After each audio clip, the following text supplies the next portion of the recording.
All right, good evening, everyone. My name is Noreen Smith, and I'm the town moderator for the town of Charlton until May of 2026. This job is opening up, and it could be yours. So if anyone would like it and would like to run for office next year, I would be happy to stay late at this meeting and talk to you about the roles and responsibilities of the moderator. It's an honor to serve you, and I have been here for 6 years and have thoroughly enjoyed the role. So I encourage all of you.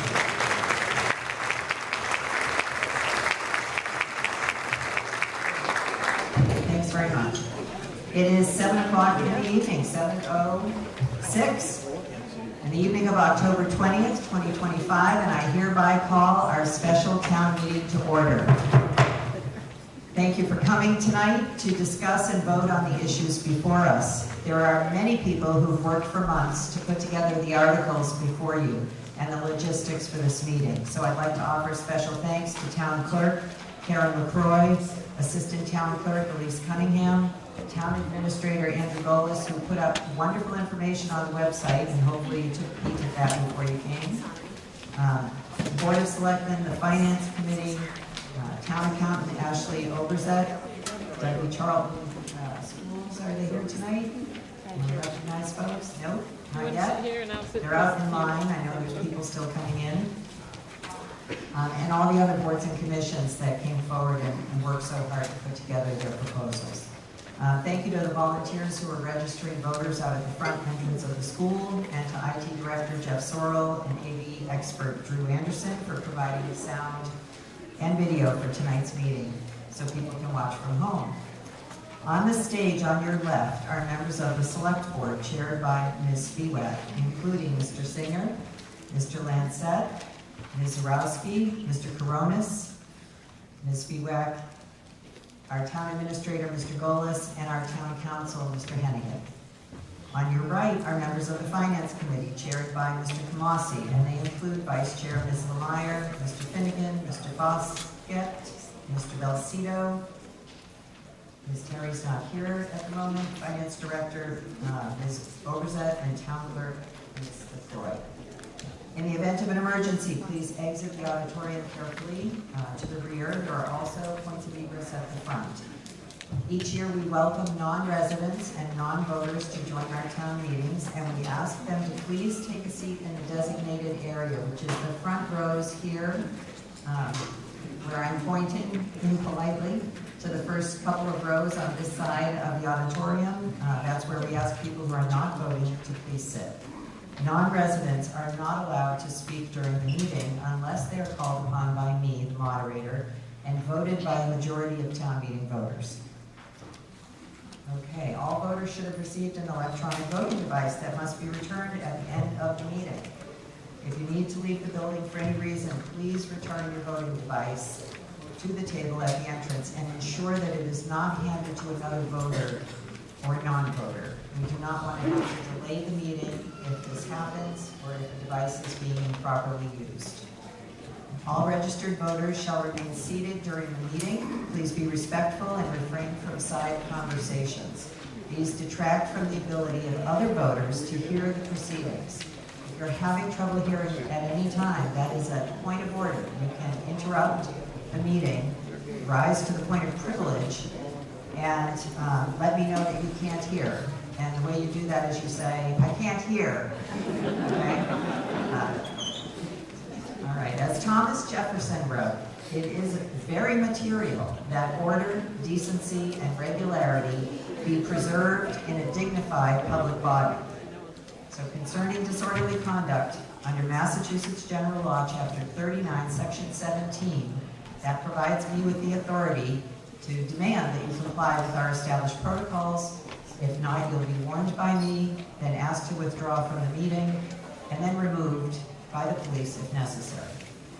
Before we turn our attention to the proceedings, I'm going to invite Scouting America Troop number 338 to present the flag, and we're going to please rise, remove your hats, and join me in our pledge of allegiance to the flag, and please remain standing after the pledge for a moment of silence.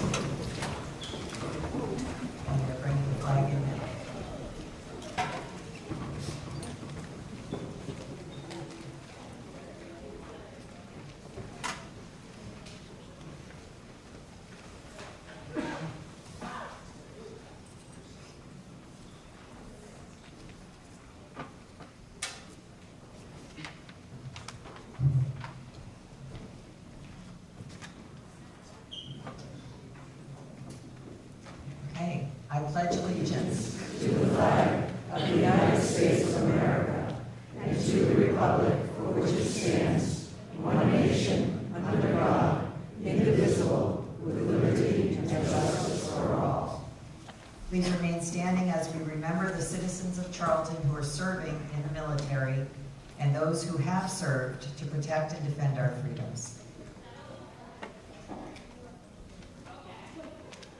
Thank you. You may be seated. And thank you to our scouting troop.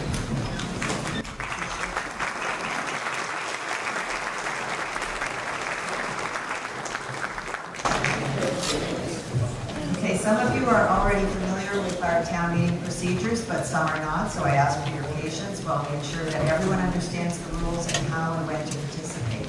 The town meeting is the legislative body for the town of Charlton, and we follow parliamentary procedures that are published in town meeting time.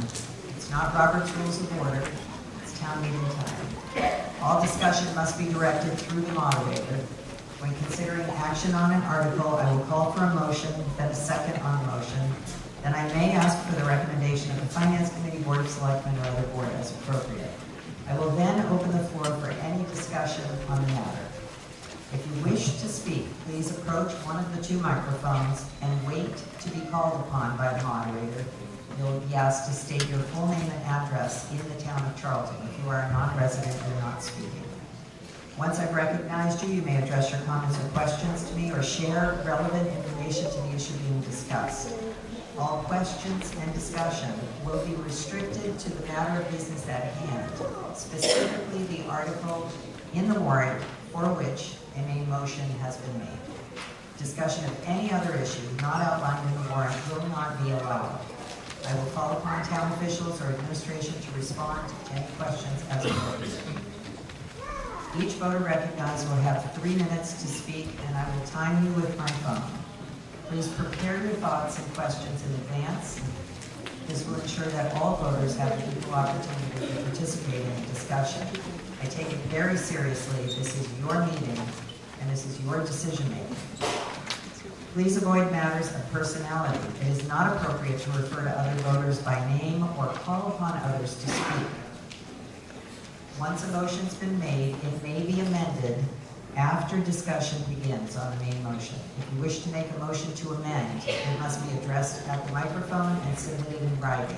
So there are papers here in the front. If you already know that you wish to amend one of the motions, please come up and take a piece of paper and you can prepare your thoughts in writing. You will need to enter that into the computer for the live vote. If there's a motion to amend and a second, the amendment will be considered first and it will require a majority vote of town meeting. When I call for a vote, your voting device will be activated. You're going to press green for yes, red for no. You can press multiple times, but the last time you press is the vote that registers. The device will show the word OK when your vote has been received. So we're going to use a test question. Do you decorate your yard for Halloween? Green would be yes, red would be no. Please vote now.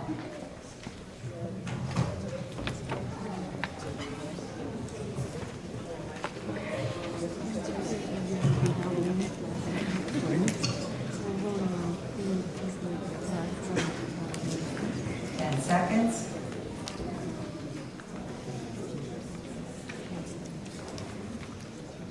Please stop voting.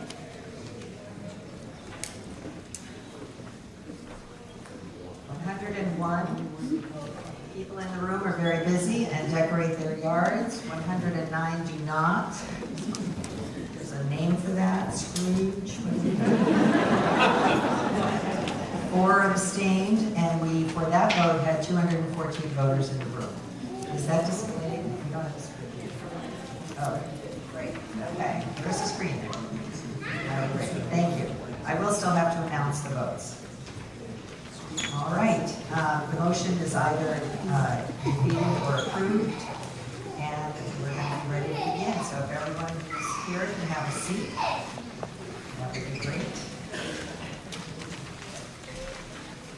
By the way, speaking of Thomas Jefferson, today, I'm just going to go back to 1803 quickly. This day in history is the day that the Senate ratified the Louisiana Purchase.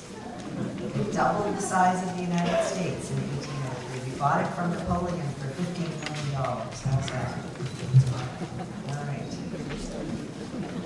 Okay, to I urge the constables in the town of Charlton and the county of Worcester, greetings. In the name of the Commonwealth of Massachusetts, you are hereby directed to notify the inhabitants of the town of Charlton qualified to vote in elections to meet in the Charlton Middle School on Monday, October 20th at 7 o'clock in the evening for the purpose of taking action on the following articles. Generally, we consider the articles in the order they are printed. I will let everyone know tonight I am going to change one order in the articles. If you go all the way to the back of your packet,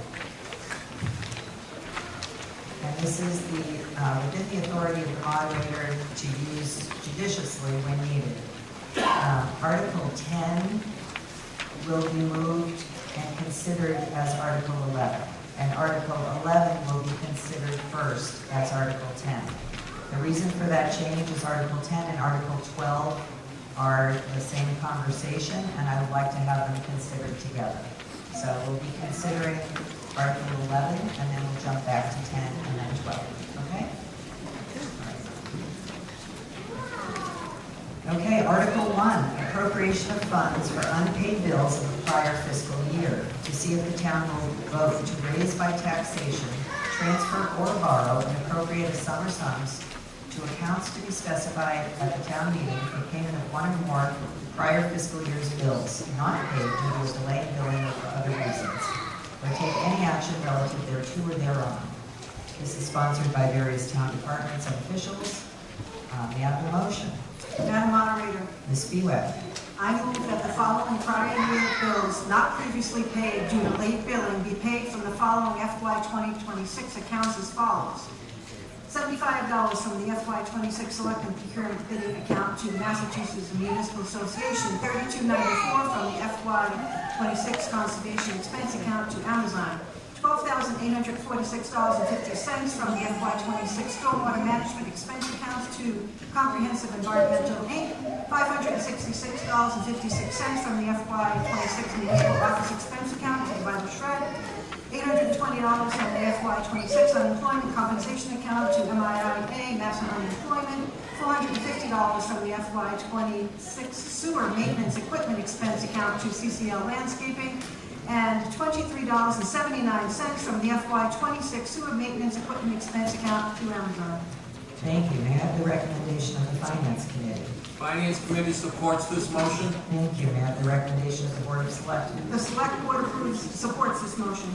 Supports the motion. Thank you. A majority vote is needed, so please vote now. Again, green for yes if you support the motion, red for no.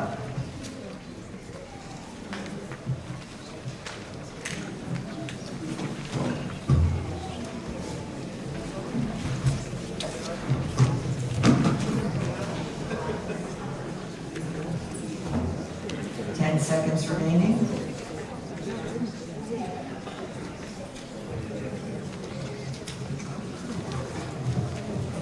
Please stop voting.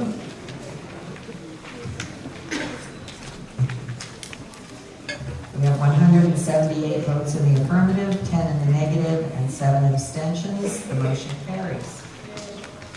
Thank you. Article 2, intra-departmental transfers and/or appropriations for FY 2026 budget.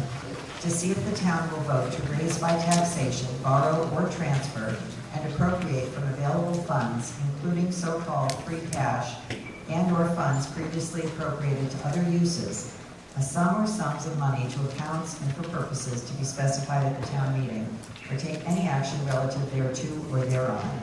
This is sponsored by the Select Board, the Town Administrator, and various departments. May I have a motion?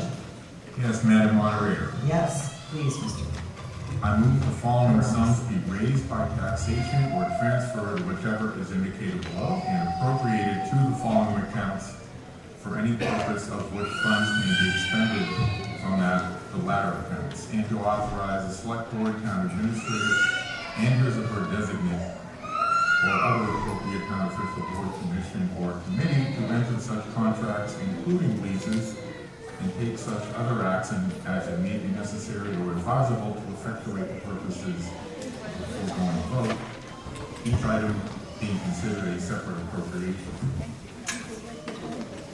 $12,000 to the FY '26 Special Legal Counsel from the Building Fines Enforcement Receipts Reserved for Appropriation, RRSA account to cover legal expenses related to enforcement. Item 2, $250,000 to the FY '26 Other Post-Employment Benefits, otherwise known as OPEB, Trust from Raise and Appropriate to the fund, the OPEB Trust. Thank you. We have a recommendation of the Finance Committee. Finance Committee supports this motion. Thank you. And the recommendation from the Board of Selectmen. The Select Board supports this motion. Thank you, Mr. Thomas. A majority vote is needed. Please vote now.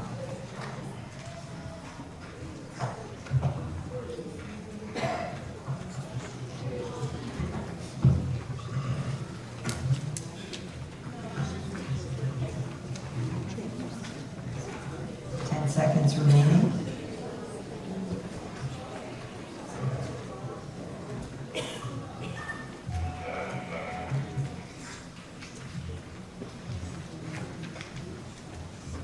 All right, please stop voting.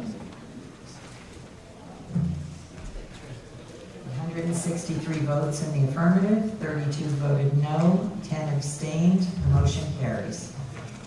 Article 3.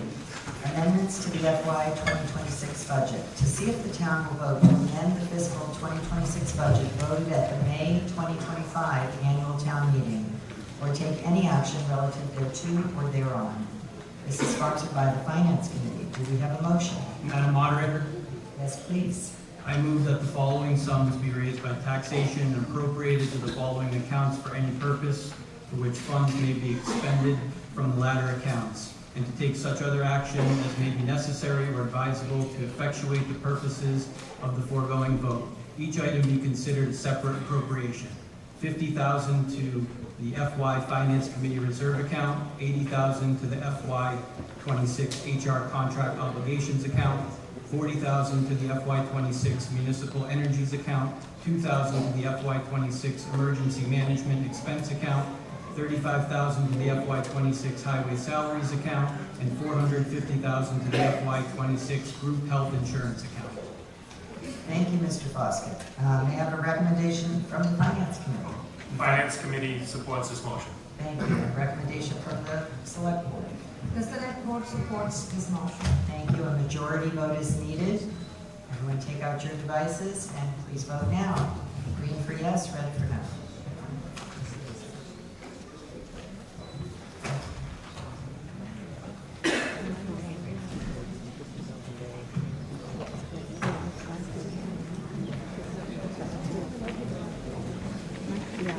Please stop voting. I'm actually going to ask you to vote in a moment. Sorry, we got a hold. We ran out of clickers, and I did want to also invite your discussion. Forgive me. Noreen, some of the clickers aren't working. They're not Is that working. Sue? They're not working, the clickers. They didn't open the vote, so you couldn't vote. The vote's not open, so your clicker won't work. I asked her to stop the voting. Thank you.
a 5-minute recess while they sort out the issues in the back.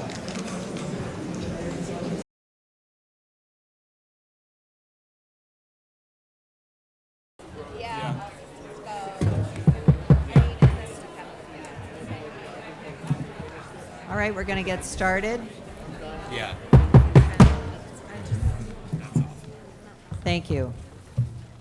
So before we restart, I just want to recognize State Representative John Marcy has joined us for the meeting, also a town resident, I understand, so welcome to Charlton. And yeah, great. Thank you for being here. Okay, so we were at the point of Article 3, which was presented by Mr. Foskett from the Finance Committee. And there was a recommendation from both the Finance Committee and the Select Board to support the motion to approve the movement of sums as outlined in your materials. Is there anything to be said on this topic? So on this particular article and motion, if you have something to say, now would be the time. You could come forward to the microphone. Hearing none, I'm going to call for the vote. So for, again, Article 3, please vote green for yes, blue for no. Please vote now.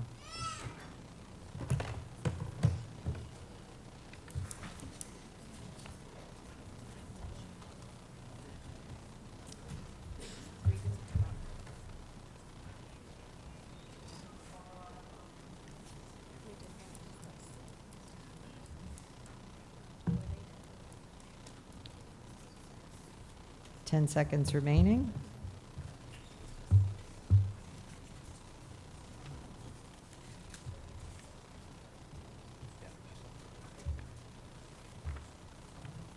Please stop voting. We have 212 voted in the affirmative, 54 voted no, 11 abstained. The motion carries. Thank you. Article 4, and thank you for your patience during the recess. Miscellaneous capital items and related contracts. To see if the town will vote to raise by taxation, borrow, or transfer from available funds, including so-called free cash, and funds previously appropriated to other uses, and appropriate a sum or sums to purchase capital items and/or for service, repair, improvement, architectural, construction, renovation, improvement, and/or other contracts relating to town buildings, facilities, or property, or to municipal services, and to authorize the Select Board, Chief Procurement Officer, or other appropriate town official, board, commission, or committee to enter into such contracts or leases, and to take such other action as may be necessary or advisable to effectuate the purposes of such votes, or take any action relative thereto or thereon. This is sponsored by the Select Board and various departments. Do we have a motion? Madam Moderator, Yes, please. Mr. Finnegan. I move that the town vote to transfer and appropriate the following amounts to the following departments' respective accounts. For fiscal year 2026 capital budget to be expended for the following purposes, each item being considered a separate appropriation, and to authorize the Select Board or Chief Procurement Officer to enter into such contracts, including leases, and to take such other action as may be necessary or advisable to effectuate for the purposes of the foregoing vote.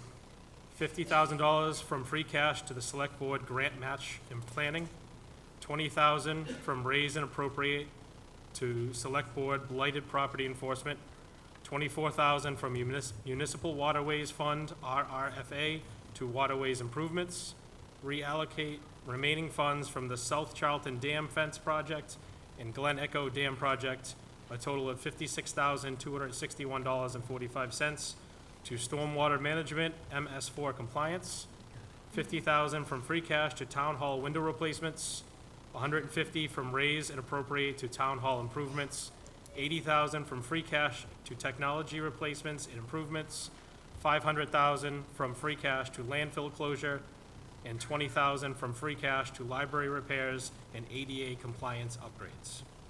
Thank you. May I have the recommendation of the Finance Committee? The Finance Committee supports this motion. Thank you. May I have the recommendation of the Select Board? Madam Moderator, the Select Board supports this motion. Thank you. A majority vote is needed. Is there any discussion to be had on this matter before we vote?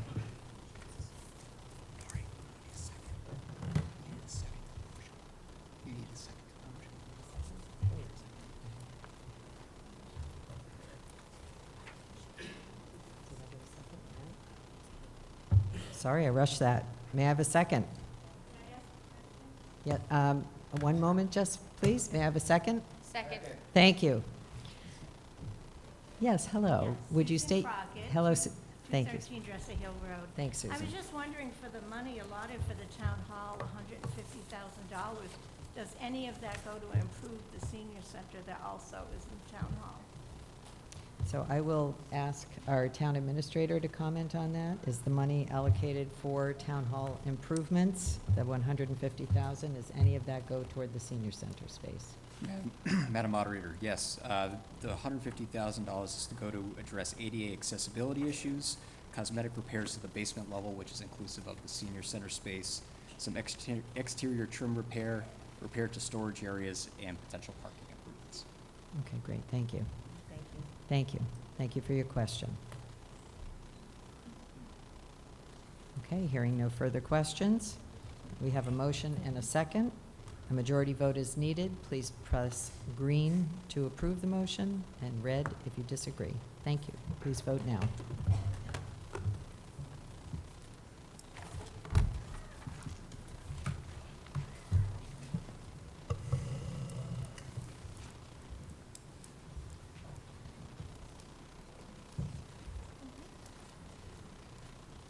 Ten seconds remaining.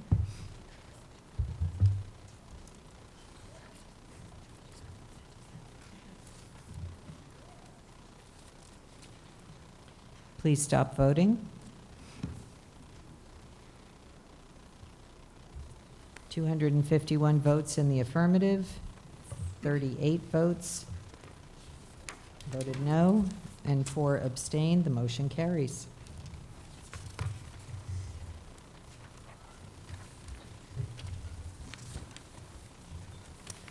Do we have a second motion on this article?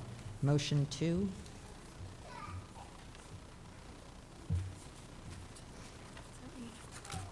Madam Moderator, Ms. Lemire? I move that the town vote to transfer and appropriate the following amounts to the following departments' respective accounts for the FY 2026 capital budget to be expended for the following purposes, each item being considered a separate appropriation, and to authorize the Select Board or Chief Procurement Officer to enter into such contracts, including leases, and to take such other action as may be necessary or advisable to effectuate the purposes of the foregoing vote. $50,000 from free cash to police building improvements, $25,000 from free cash to traffic enforcement technology, $20,000 from free cash to emergency response equipment. Thank you. Do I have a second? Second. Thank you. We have a motion and a second. May I have the recommendation of the Finance Committee? The Finance Committee supports this motion. Thank you. And a recommendation from the Select Board? The Select Board supports this motion. Thank you. A majority vote is needed. Is there anything to be said on this matter? Hearing none, please get your voting devices and please vote now.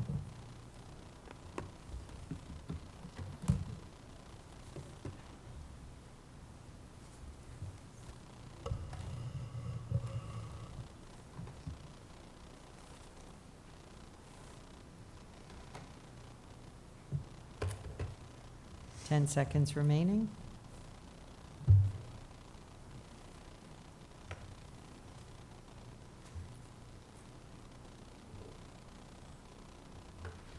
Please stop voting. 260 votes in the affirmative, 32 voted no, 4 abstained. The motion carries. Do we have a third motion relative to this article? Madam Moderator, Yes, please, Ms. Terry. I move that the town vote to transfer and appropriate the following amounts to the following departments' accounts for the FY 2026 capital budget to be expended for the following purposes, each item being considered a separate appropriation, and to authorize the Select Board or Chief Procurement Officer to enter into such contracts, including leases, and to take such other action as may be necessary or advisable to effectuate the purpose of the foregoing vote. $100,000 from free cash to Station 1 HVAC improvements, $95,000 from free cash to Car 1 replacement, $110,000 from free cash to Squad 1 replacement. Thank you, and all of those belong to the fire department. Do I have a second? Second. Thank you. We have a motion and a second. May I have the recommendation from the Finance Committee? The Finance Committee supports this matter. Thank you. May I have a recommendation from the Select Board? The Select Board supports this motion. Thank you. A majority vote is needed. Is there anything to be said on this matter?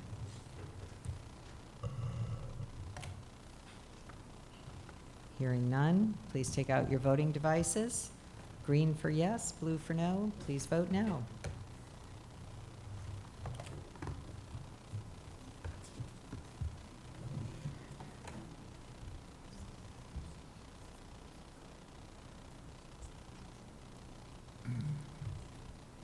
Ten seconds remaining.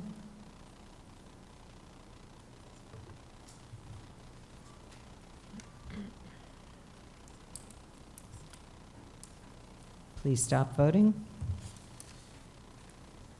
244 votes in the affirmative, 47 voted no, 4 abstained. The motion carries. Do we have a fourth motion relative to this article? Madam Moderator, Yes, please. Mr. Belcito.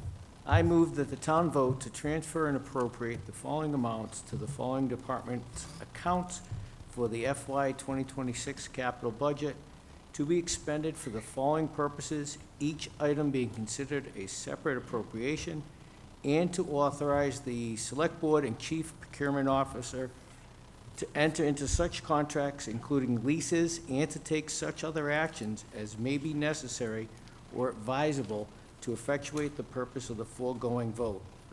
$460,000 from free cash to replacement of the 2 highway department dump trucks in sander and plow. $34,000 from free cash to repave the cemetery roads. Thank you. Do we have a second? Second. Thank you. We have a motion and a second. May I have the recommendation of the Finance Committee? Finance Committee supports this motion. Thank you. And a recommendation from the Select Board? The Select Board supports this motion. Thank you. A majority vote is needed. Is there any discussion to be had on this matter? Hearing none, please vote now.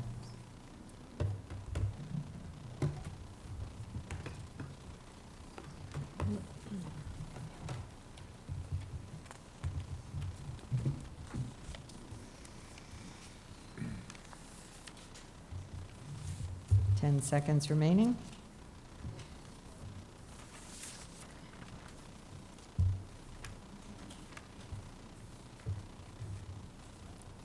Please stop voting. 226 votes in the affirmative, 38 voted no, 11 abstained. The motion carries.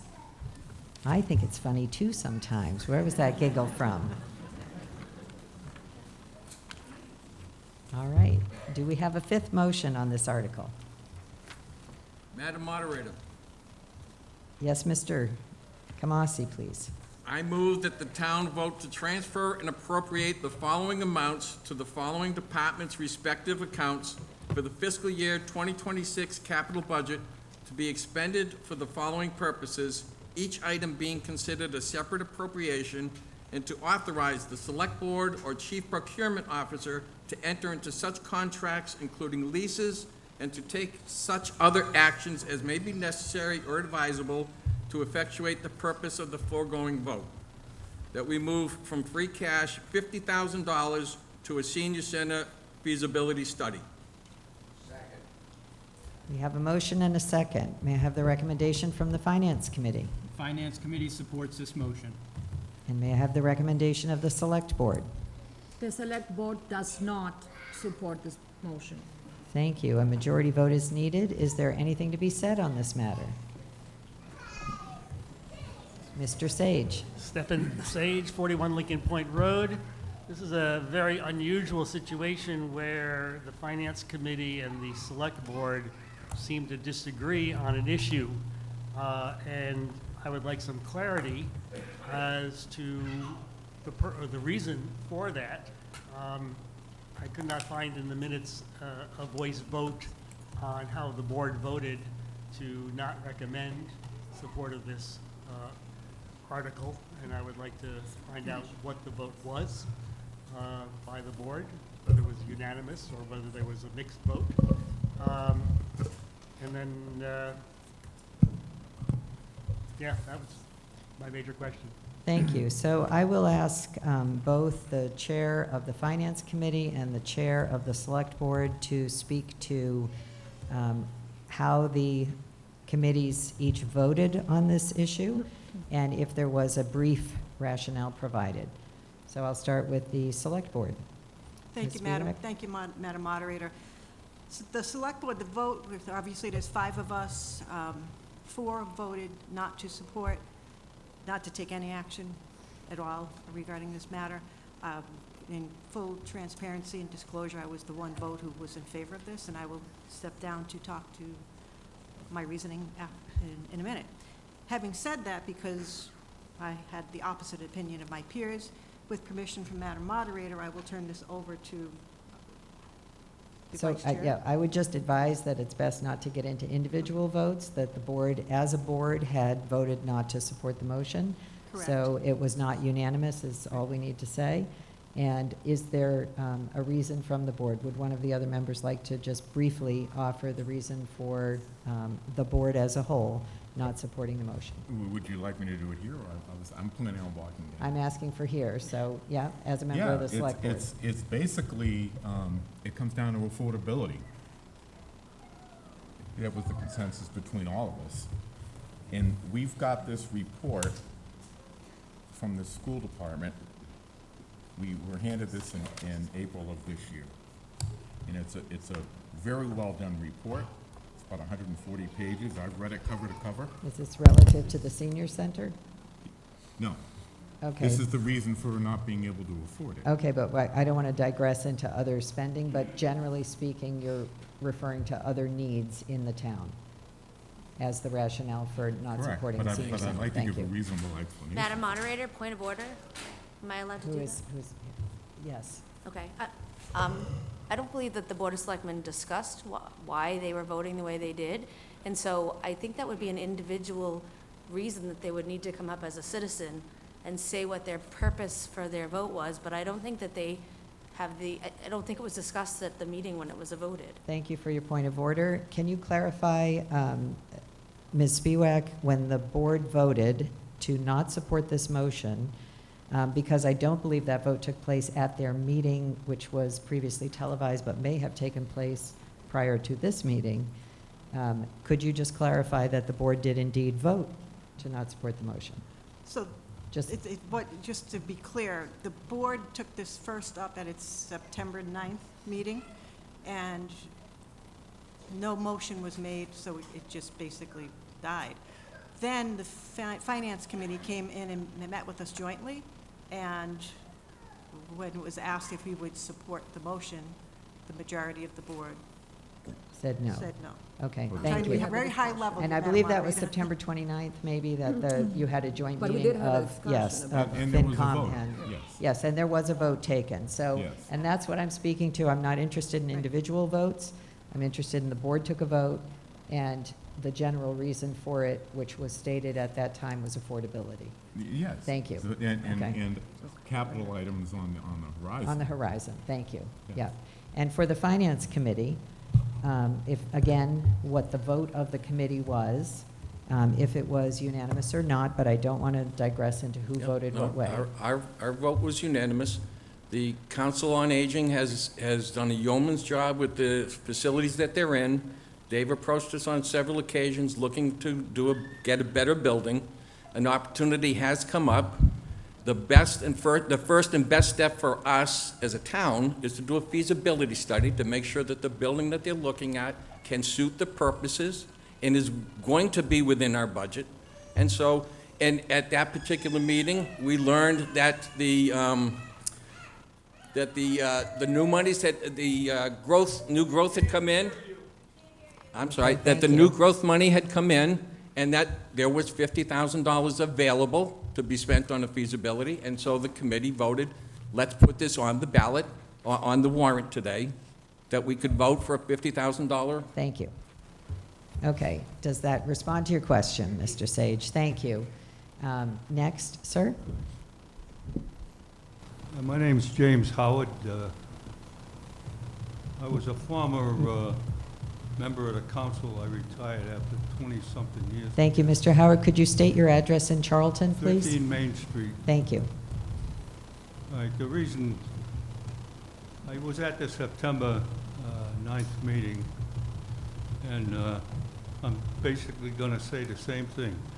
About 4 years ago, the same project came up for the same Charlton furniture place, and it went to a town vote, and it was voted down by something like 150-something to 30-something.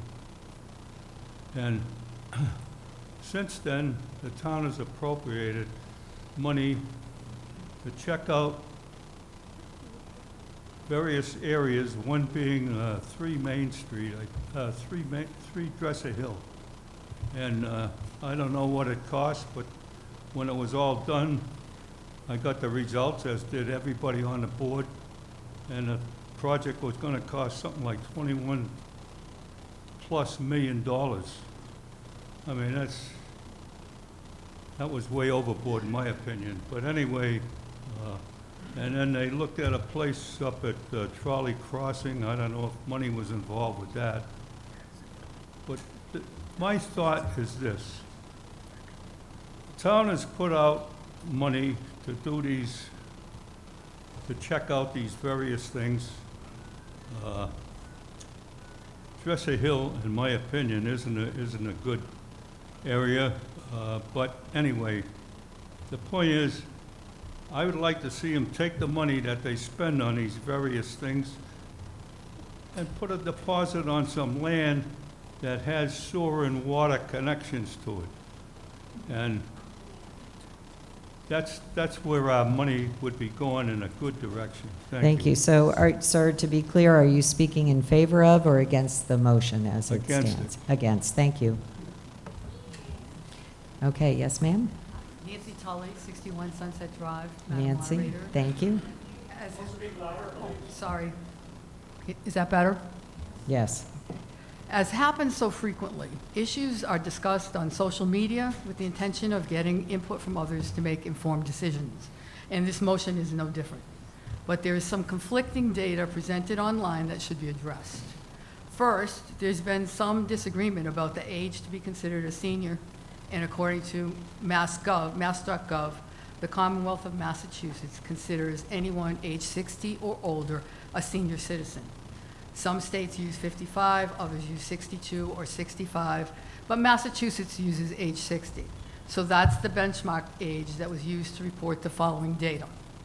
In 2010, the actual senior citizen population in Charlton was a little over 2,000, or about 17% of the total population.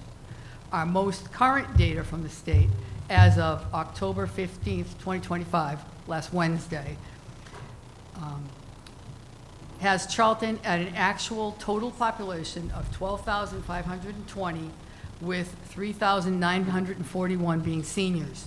That's a little over 31%, or almost a third. In addition, research conducted by UMass Boston projected that in 2030, just 5 years from now, the totals for Charlton are projected to be 38.2%.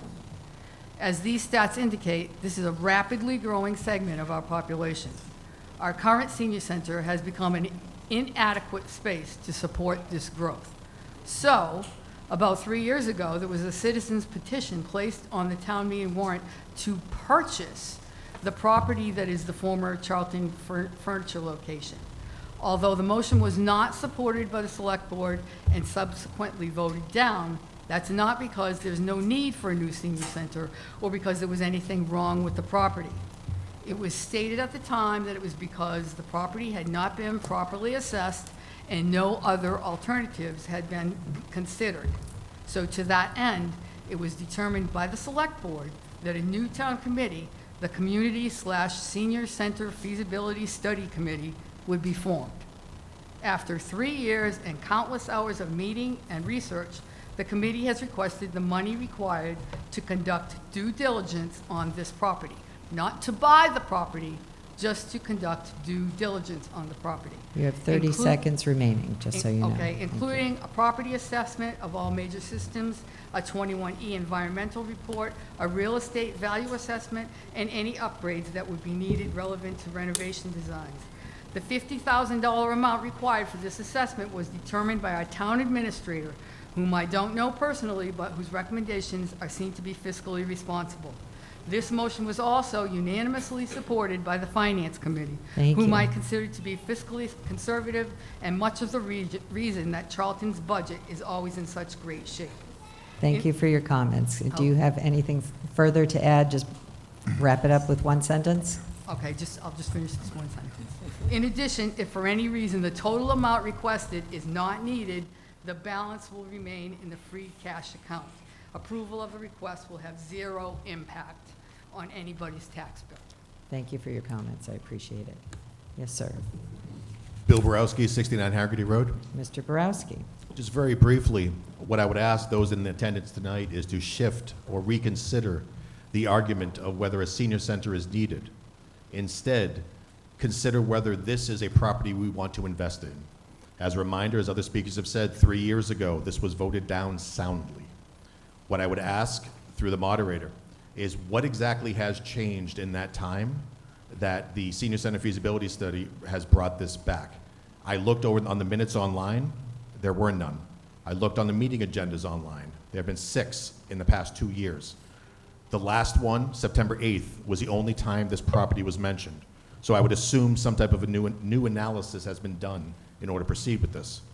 Second part, right now we're asking for a home inspection before we even have approval for a mortgage.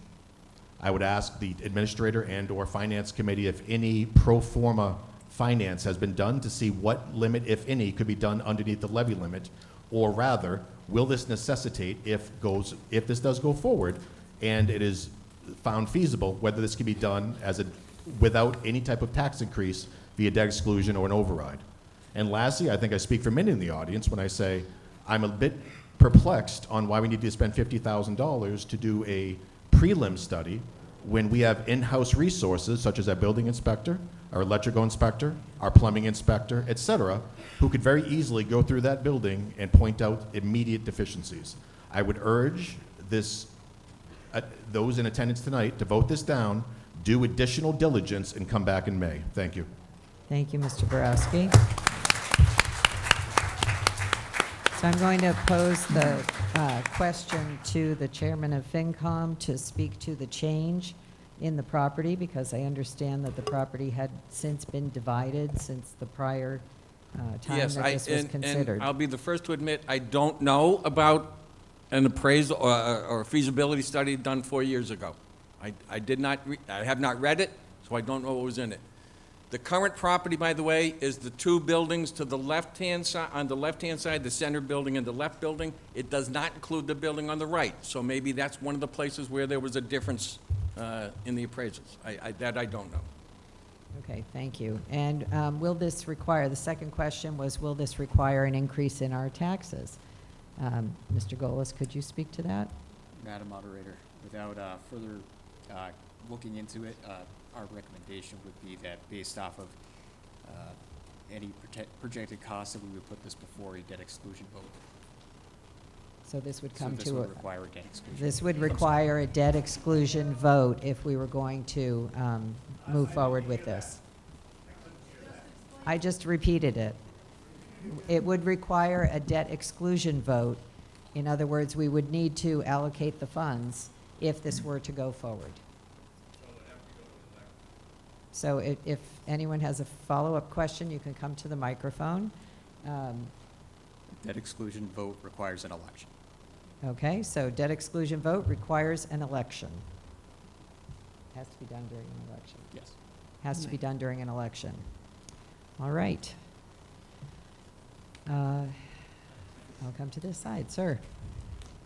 My name is Bruce Menon. I live at 5 Pine Lane. Thank you. I urge this gathering to vote to support this feasibility study.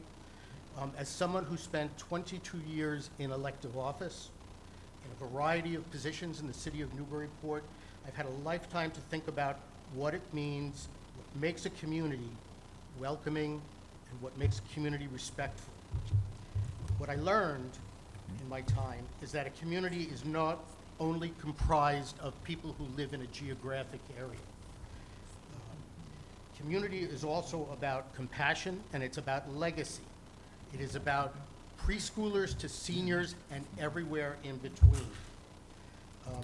Many of the seniors in this room tonight paid it forward years ago so that people in this community could have schools, they could have libraries, they could play sports, they had fields to do that. This is, in a sense, paying it forward. A community is more than a police department, it's more than a fire department and the schools. Those are valued and critical services. Community is about using our resources efficiently to provide an array of services to all of us. All of you who are sitting there, you were elected to serve the community. I think framing it as us or them, this or not this, is an artificial way to frame it, and I would encourage you to do your job, which is to serve the entire community and solve problems. And I know what that's like from 22 years of experience doing it. Please support this first step. It is a first step. Let's see what we've got in this building. Thank you very much. Thank you for your comments. Sir. Good evening. My name is George Goulas. I live at 136 Gould Road. Mr. Goulas. And I have lived in Charlton since 1998, raised a family here. I'm a real estate broker, and I did a little bit of homework before I came up here because I think it's important for us to know what's going on here. This property was subdivided a few years back, and a portion of it was sold to an electrical contractor, Brian Geneva, and that part consists of 2.21 acres with a pretty sizable building, and the remaining part is 3.68 acres with the subject property on it. There is some wetlands in the back. I think it's very important to have a senior center, but this is way too far. The senior center should be within walking distance to downtown where there's water and sewer. I think a better location would be behind the Charlton Community Center. The town owns all that land. There's water and sewer there. The people that live, the seniors that live at the senior center there, the assisted living center, they can walk to this facility. I think it's $50,000 would be a waste of money. We all know that's way too far, and a lot of seniors, they would probably be walking there. They're not going to be driving, and I think we should keep it closer to the center. Thank you for sharing your thoughts. Yeah. Ms. Spiewak? Thank you, Madam Moderator. Karen Spiewak, 187 Sunset Drive. Obviously, I stepped down to talk as a resident. I don't want to oversimplify this, but folks, look at the money that we transferred here tonight. This is a $50,000 transfer to do due diligence so we can do a feasibility study, period. We have the money. It's not going to impact your taxes. I'll be honest with you, when I got on the board again, I was privileged to serve as a liaison from the select board to this particular committee. And I had my questions and I had my doubts. But you know what I did? I took a step back and I listened, I looked at the numbers, and then what I did is I looked to the professionals. I looked to the paid professionals in this town whose job it is to know the numbers and to make the recommendations. And that would be the finance director and our town administrator. Then I looked to the finance committee who, guess what they do? Numbers, budgets, recommendations. And I did want to clarify that there was never a feasibility study on this property, the Charlton Furniture property. This is best practice. You can look it up. This is normal. We're not back in Charlton, 30, 40 years ago where you say, hey, Harry, go down and look and tell us what you think. Look up any attorney, anyone will tell you, best practice, this is how it unfolds, and this is what you do. So again, for me, I encourage you, this is just the first step. The spirited debate should happen when we actually move forward and decide. The study might come back, we don't want this property. The fact is, we don't know. That's what this is about. So it's about taking this first step and sending that message to our seniors who are veterans, our seniors who are our parents, our grandparents, our seniors who this is their only lifeline for some, for mental health, for physical health. But it's not just bricks and mortars. The first step, that's all I'm asking. Please join me in supporting this article. Thank you, Ms. Spiro.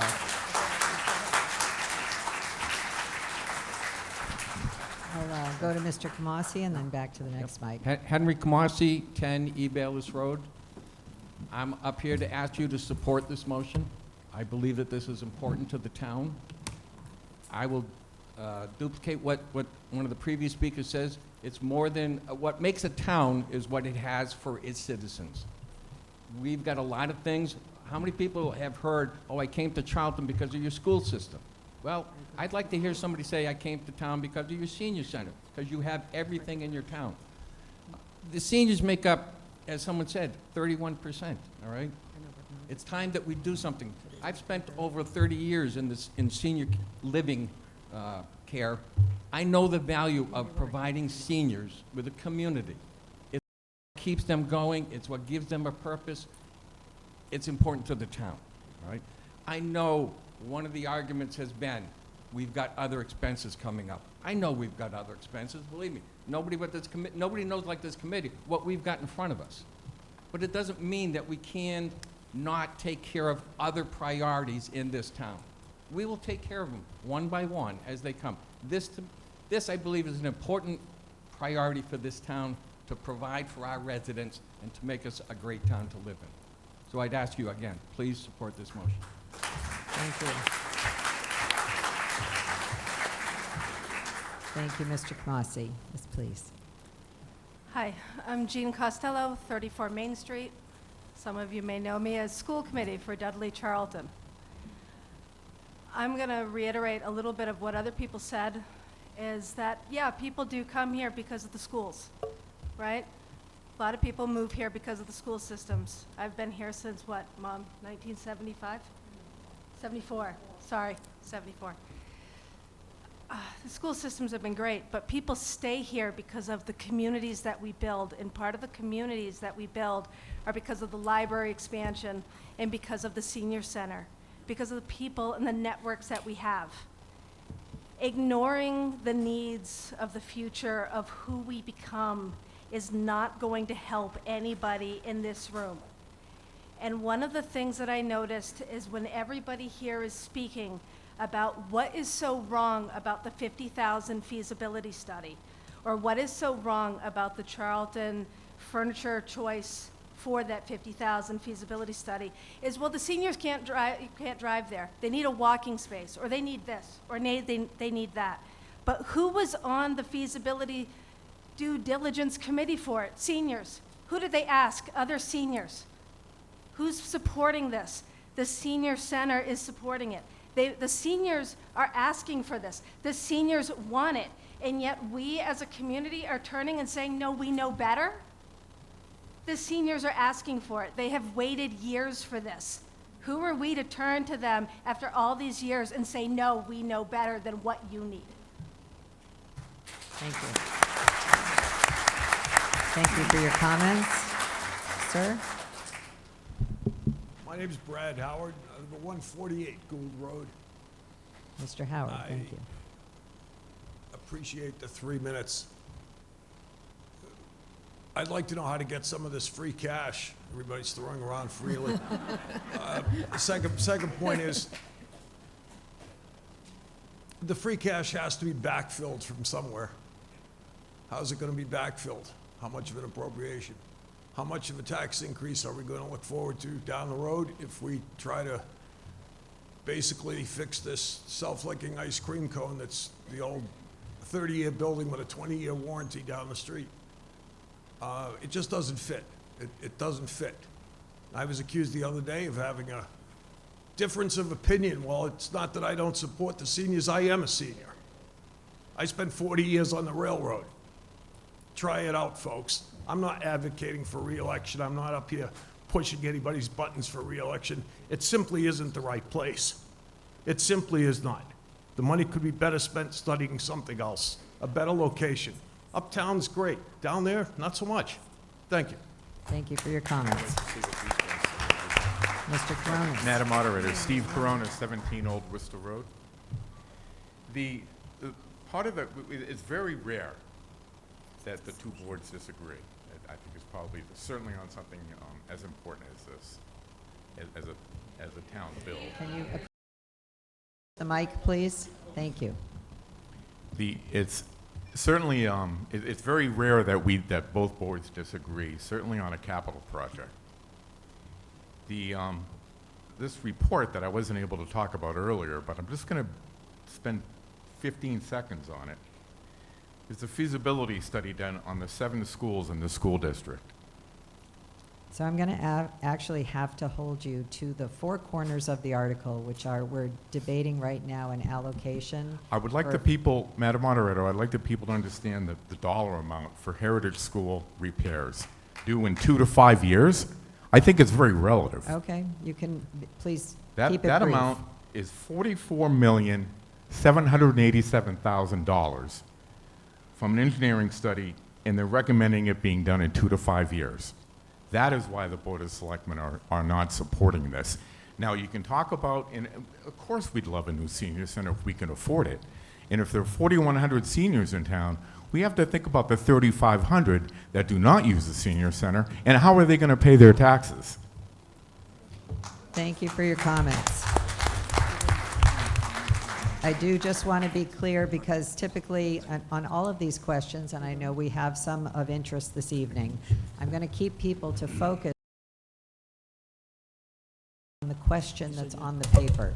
And so while we do have large capital projects for the town, schools among them, there are different funding mechanisms for some of those other projects as well. So I don't want to get down into the details of other projects. We're talking about the article in question. Mr. Singer. Thank you, Madam Moderator. David Singer, 2 Keeley Drive. Wasn't even going to come down and speak, but someone said that people want to hear your thoughts. I don't think they do, but I'm just going to repeat what everyone's already said. I did offer my seat to Mr. Borowski tonight, but he declined. But we agree on this. I feel that we are putting the cart before the horse. And that's even if you support this. The fact is, before you spend the $50,000, if you want to spend it, why wouldn't you know if the town's going to support your request to buy the building first and then make it contingent upon it passing the study? Otherwise, you're spending the $50,000 in the hopes of what may happen, because you don't know if it's going to happen. So I simply ask you to A, consider that, B, consider it without all the back and forths of people attacking opposite sides. That makes this town and everything one of those different opinions without being vilified for them. So I would also add that, yes, what makes a town attractive are the services you have and also the people. And we have the best people. Also, first responders. If you don't have the right police, fire, highway, and all of the pieces of that puzzle, well, then it's incomplete. So you have to look at the bigger picture and prioritize.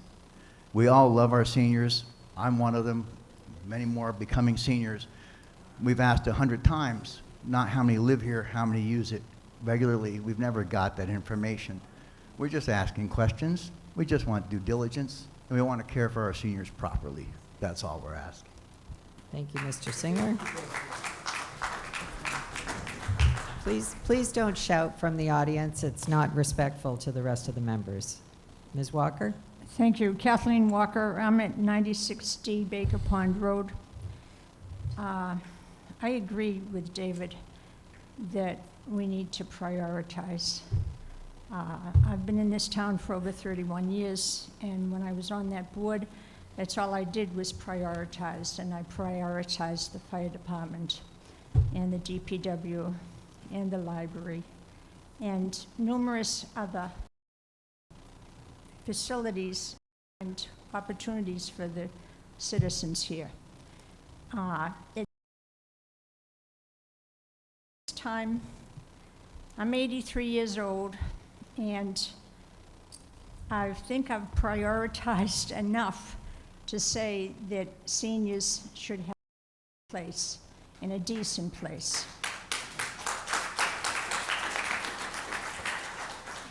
I read on Facebook the other day, there was an argument going on about this subject, and one fellow said, well, the seniors, they're old, they're not going to be around that long. So this is true. I'm old, and I'm not going to be around that long. But I had 4 grandchildren that went through the schools, and all but one of them have moved out of town, so they have not stayed here. They're out. I'm here with the rest of you, and I'm staying here. And I need to have a place, as we all do, where we can feel comfortable and feel like we can enjoy our last few years. And so I would strongly appreciate your voting in favor of a senior center and of this study. That's just a study, and if it doesn't work out, it doesn't work out. So, thank you.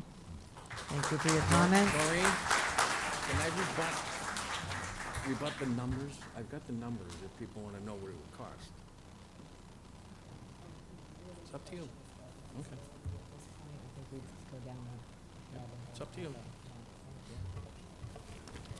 Yes, Madam Moderator, Mr. Pete Lance Lancet. at 49 Baker Pond Road, Charlton.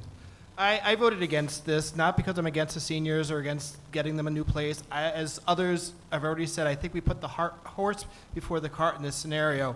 Personally, I would have liked our in-house people to look at the property and advise us, yes, it's feasible to get the feasibility study, or yes, we should have put it to a vote first. Do we want to purchase a property pending a feasibility study? Because right now, I'd assume put that $50,000 into our current senior center to make those improvements there and really search for a better piece of property. Thank you for your comments. Okay, yes, sir? Hi, my name's Mike Zareski of H. Putnam Road. Thank you, Mr. And, Zareski. I'd like to talk to you about the senior center.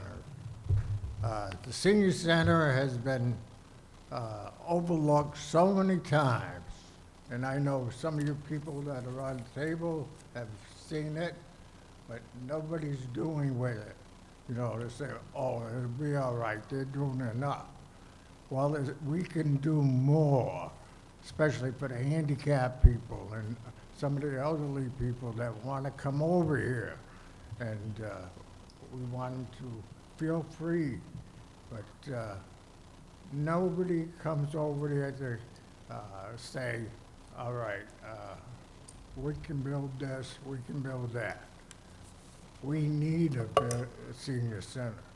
I've had so many years coming up here and saying what I need for us to have a senior center.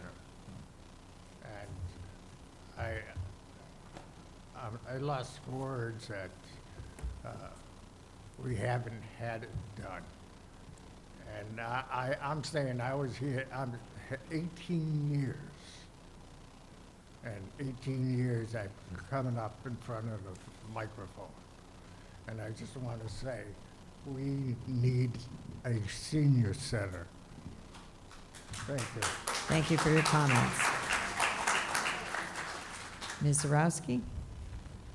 Barbara Zarowski, 96B Baker Pond Road. I feel like I have to say something also. I was also against the feasibility study, and my reasoning behind it is, and first I'm going to put it right there, that I love seniors and I love children, and we all love everybody here. We wouldn't be here if we wouldn't care.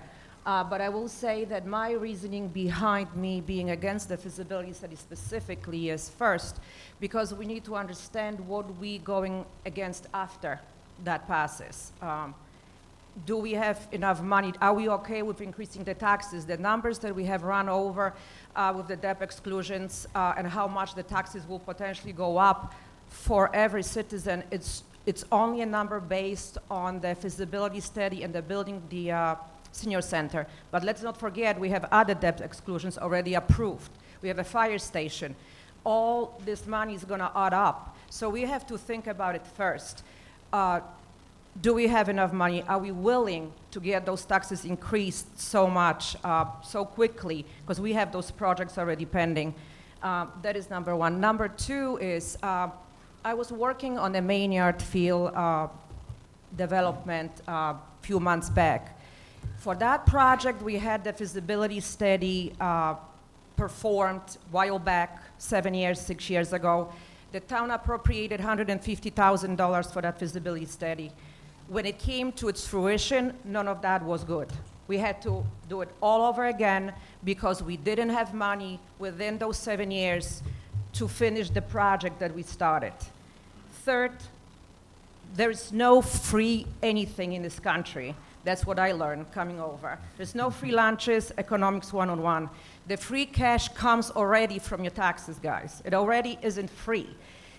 If I would have a say in that $50,000 right now, I will take that $50,000 and I would hire a professional solicitor for this town to go after the businesses, because we have a wonderful Route 20 to develop, to bring Okay. those businesses in, Could to keep your make money comments, and please. build a beautiful senior center. Thank you. Mr. Kamasi? Again, Henry Kamasi, 10 E. Bayless Road. I do not believe that a feasibility study is a cart before the horse. As was just pointed out, you do a feasibility study to find out the viability. If I came here right now and said, hey, would you approve a senior center for me? And you asked me, how much is it going to cost? And they said, well, I don't know. We'll figure that out later. Would you approve that? You want a feasibility study to tell us that this is what it's going to cost you to do it. That's why we're pushing for this. $50,000 is not a little amount of money. I will grant you that, okay? But it's good insurance ahead of time. Do you want to spend X amount of dollars down the road not knowing, right? So just to put it in a little perspective, okay? I'm going to give you some numbers. Now, please, you got to understand, this is for illustrative purposes only. Let's say we purchased that building and its total cost was $8.5 million. I'm going to use that number so we all have a base. That's going to cost about $807,000 per year to the town. It's going to cost each household, it's going to raise your taxes from $1.13 per thousand, $11.13 per thousand, to $11.39 per thousand. Okay? It's going to raise it 26 cents, right? Average house in Charlton right now, $463,000 is the value, which means it's going to raise an average house tax by $120. That's what we're looking at, if you want to put some numbers on. And again, you can't say that's what it is because we haven't done the feasibility study. Thank we you. don't know what it's going to take. Please pass the motion. Thank you for your comments, and I will allow one more comment as long as it's new information, Ms. Spiewak. Madam Moderator, yes, Karen Spiewak, 187 Sunset Drive. I just need to reiterate, to remind people, the whole reason why this property didn't pass at that town meeting was because people said you didn't do the feasibility study. You didn't do your due diligence. We don't know what we're getting into, so we don't want to move forward with the property, with buying the property. And the last thing is what we're talking about, again, this is the first step. Let the voters know. We cannot approve a debt exclusion. You, the voters of Charlton, are at the top of the organizational chart. Let your friends, neighbors, the rest of the people, let's move forward with step one, find out the results, and if we move forward, and we have the spirited debate. Again, I know we're all looking forward to that. Thank you, Ms. Spiewak. So please support this article. Thank you. Okay, Madam I'm Moderator, going to, move the we have a question. move the question. Move the question. Second. We have a motion and a second to move the question.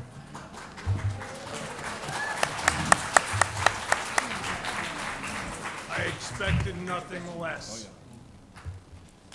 All right, we have a motion and a second to move the question. I'm going to do this by a voice vote. All in favor say aye. Aye. Anyone opposed say no. No. Motion carries. All right, I will move the question. That means we're now going to vote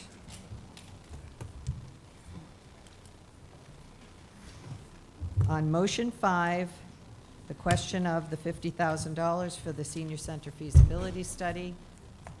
Please vote now. All those in favor, press green. All those opposed, press red.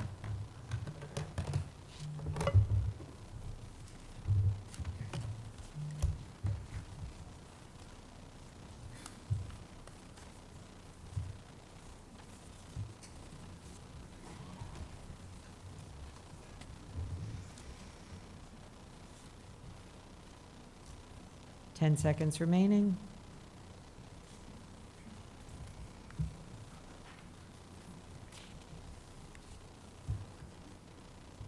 Please stop voting.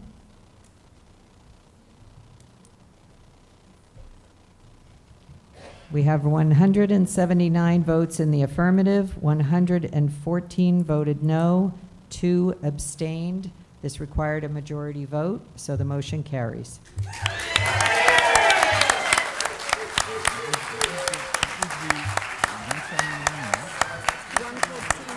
Article. Okay, let's refrain, please. Article 5, transfer to and from stabilization funds. To see if the town will vote to raise by taxation.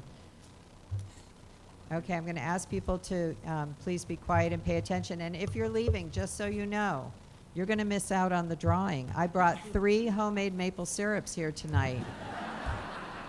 This is my last meeting. I only used to do 1. Tonight, there are 3 lucky winners in the audience, so if you leave early, you miss out. All right. Please stop commenting from the audience. Thank you. Article 5, transfer to and from stabilization funds.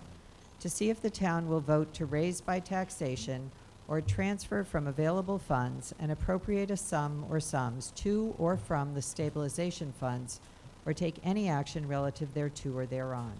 This is sponsored by the Select Board. May I have a motion? Madam Moderator, Yes, please. I move that the town vote to transfer and appropriate the following sums to and from the following accounts and funds, each such transfer to be considered a separate appropriation. $1 million from raise and appropriate to the general stabilization fund and $750,000 from raise and appropriate to the capital stabilization fund. Thank you. Do we have a second? Second. We have a motion and a second. May I have the recommendation from the Finance Committee? Finance Committee supports this motion. Thank you. May I have a recommendation from the Select Board? The Select Board supports this motion. Thank you. A majority vote is needed. Is there anything to be said on this matter? Mr. Sage. Stephen Sage, 41 Lincoln Point Road. Just to clarify, this money is already in our accounts. It's not raising additional taxes on the population. So, It is raised. so Andrew, would you like to take that question, please? Thank you. As worded, this does raise taxation to put into the stabilization. You need to speak into your. This does raise taxes to put into stabilization. Does not come from available funds. Thank you. Very good question. Is there anything else to be said on this matter? Hearing none. A majority vote is needed. Please vote now.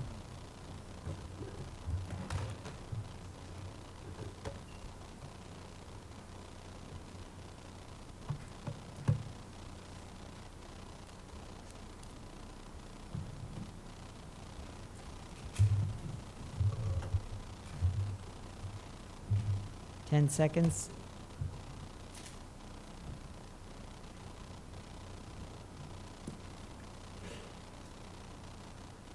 Please stop voting.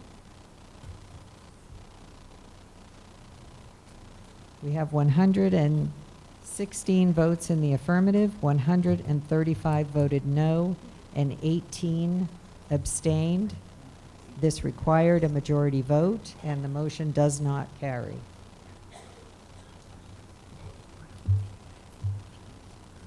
Article 6, amend Town Bylaw, Article 1, Section 50-1.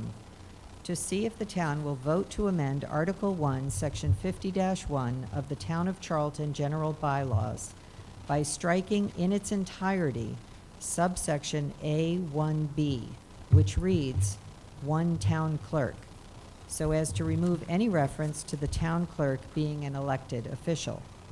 This amendment, once in effect, shall apply to town elections beginning in 2026 and forever thereafter, or take any action relative thereto or thereon.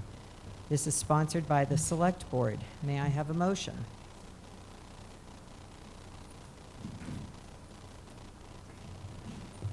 I move.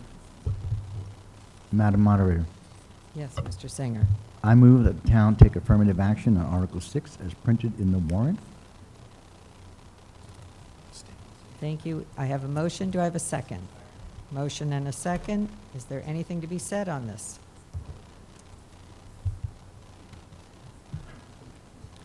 Hearing none. May I have the recommendation of the Select Board, please? The Select Board supports this motion. Thank you. The Select Board supports. Thank you. All right.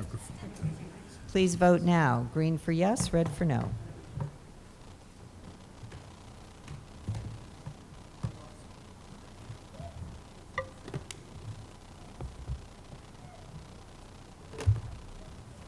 Ten seconds remaining.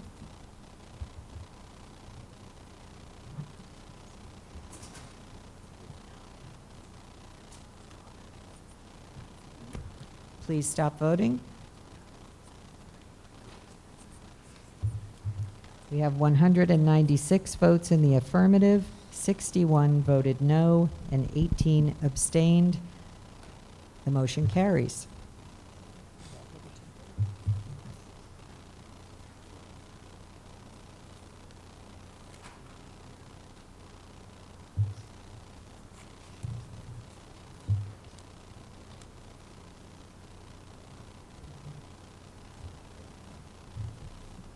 I have a question. Okay, thank you.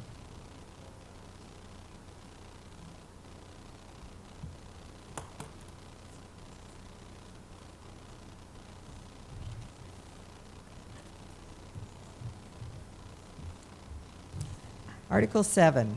Madam Moderator. Kathy Stanley, 2 Potter Village Road. It's not a time for questions. Are you commenting on the previous article? If my understanding is correct, we can revisit an article that's been voted down within a certain time frame. Is that correct? That really is up to the moderator, and I'm not up for reconsideration for that in light of the vote. For Article 5? Correct. Thank you. Okay, thank you. Yep. Article 7. To amend the town bylaw, Article 1, Section 50-2. To see if the town will vote to amend Article 1, Section 50-2 of the Town of Charlton General Bylaws by adding the words town clerk to the list provided in this section and placing the words town clerk in the correct alphabetical order consistent with this section, so that the town clerk shall be a town official appointed by the Select Board. The Select Board's first appointment of a town clerk shall be for a term running from the date of appointment to June 30th, 2029. Future appointments for the town clerk shall be made as set forth in Section 50-2A, or take any action relative thereto or thereon. This is sponsored by the Select Board. Do we have a motion? Madam Moderator, Yes, Ms. Spiewak. I move that the town take affirmative action on Article 7 as printed in the warrant. Do we have a second? Thank you. May I have the recommendation of the Select Board, please? The Select Board supports this motion. Thank you. As you can see, there we go. All right.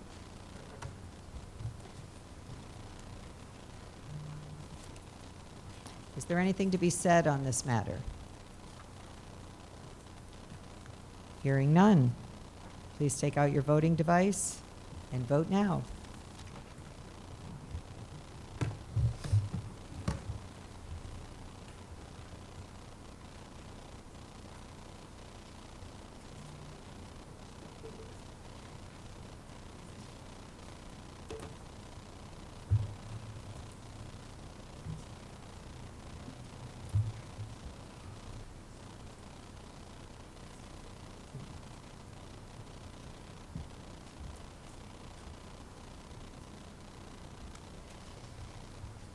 Please stop voting now.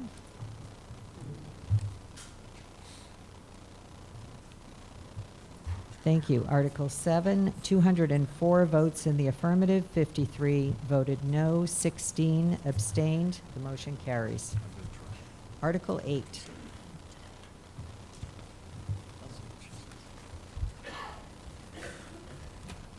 Repeal and replace Town Bylaw, Chapter 147, Historic Districts.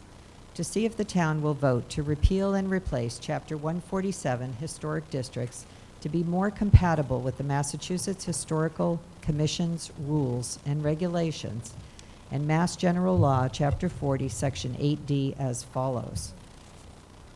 So I am not going to read the entirety of the proposal for Chapter 147 Historic Districts. And as printed in your document, this goes on for approximately 10 pages,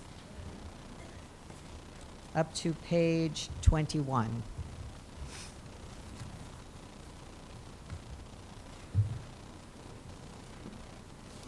So the only changes I noted are the strike-throughs. Strike-throughs are supposed to be removed. Yep. Say insert. After insert. Okay. So the strike-through changes as presented in your materials is what's being proposed to be removed. And where it says the word insert, things that follow after the word insert are being inserted into this.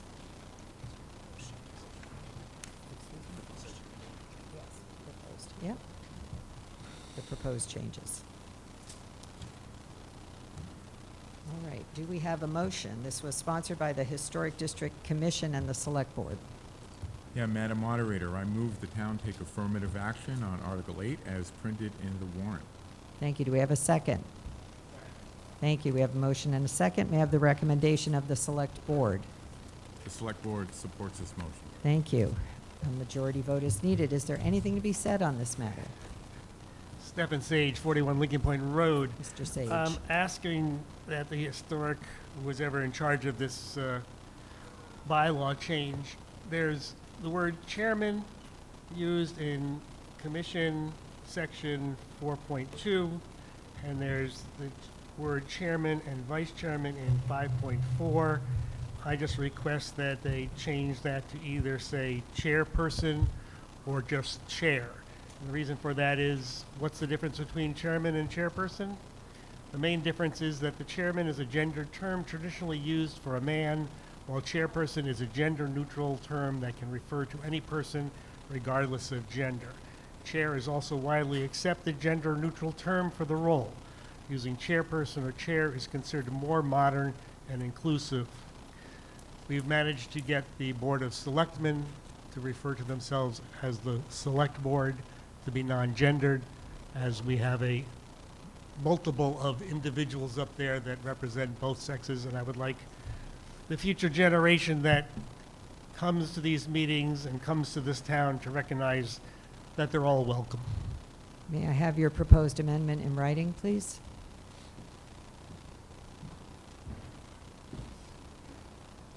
Thank you. So we have a motion to replace chairman and vice chairman with chair and vice chair. Do we have a second? Second. We have a motion and a second. Is there any discussion to be had on the amendment? Hearing none, we will vote on the amendment first. I'm going to do that by a voice vote to keep the meeting moving. All in favor of replacing chairman and vice chairman with chair and vice chair, say aye. Aye. Anyone opposed, say no. Okay, the ayes have it. Thank you. So we are now considering a motion on the article as affirmed. As yeah.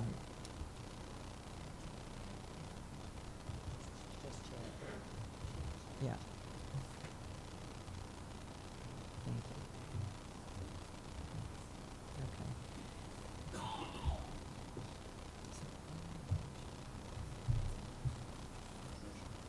Great.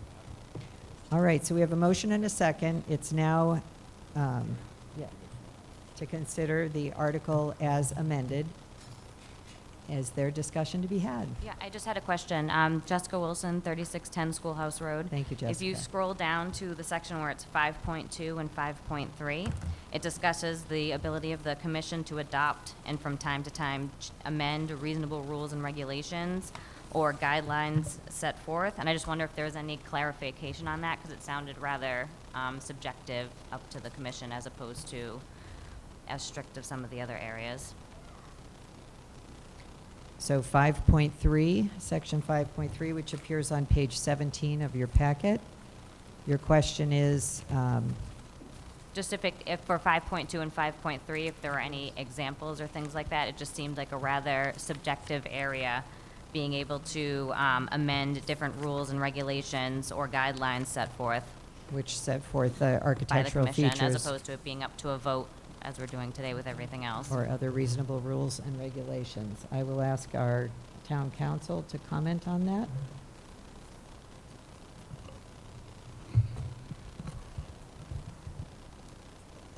Thank you, Madam Moderator. I'm reading 5.3, ma'am? Is that? 5.2 and 5.2 and 5.3? Yep, both of them discussed the ability to amend rules. Yeah. And I'm sorry, your question about that is? Just to, if there could be added any examples, or it just seemed rather subjective to me as opposed to how outlined everything was in the previous examples. Yeah. That is very standard language, that you would be giving the Historic Commission the authority to make those rules and regulations, amend them. There would be notice requirements of those, so people would have usually the right to make comments and be aware of it. Commission may adopt from time to time and amend guidelines which set forth the designs for certain exterior architectural features. Those issues are usually not something that is adopted without notice and understanding by the public. I don't have myself any particular examples to give, or are there examples in the previous? Not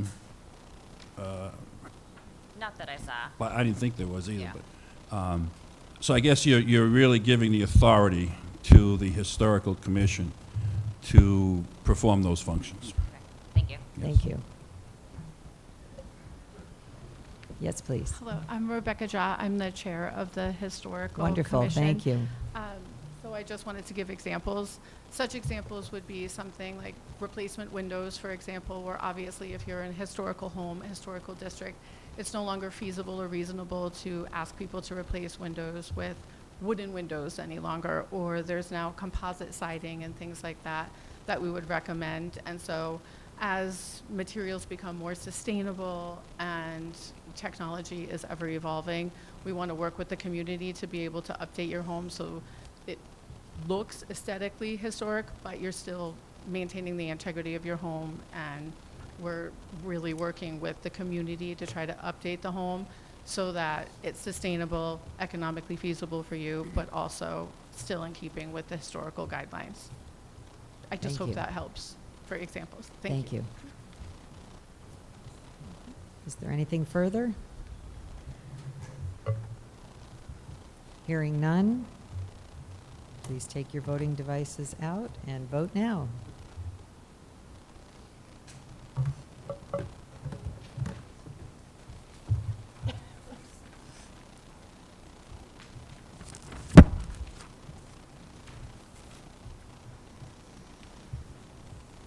Ten seconds remaining.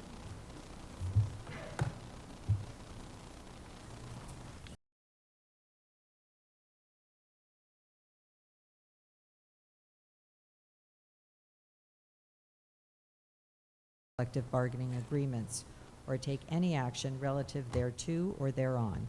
This was sponsored by the fire chief. Do we have a motion?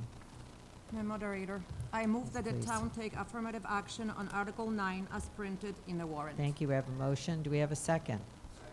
Motion and a second. May I have the recommendation of the select board? The select board supports this motion. Thank you. A majority vote is needed. Is there anything to be said on this matter?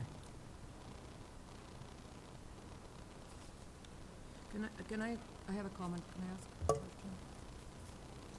Madam Moderator.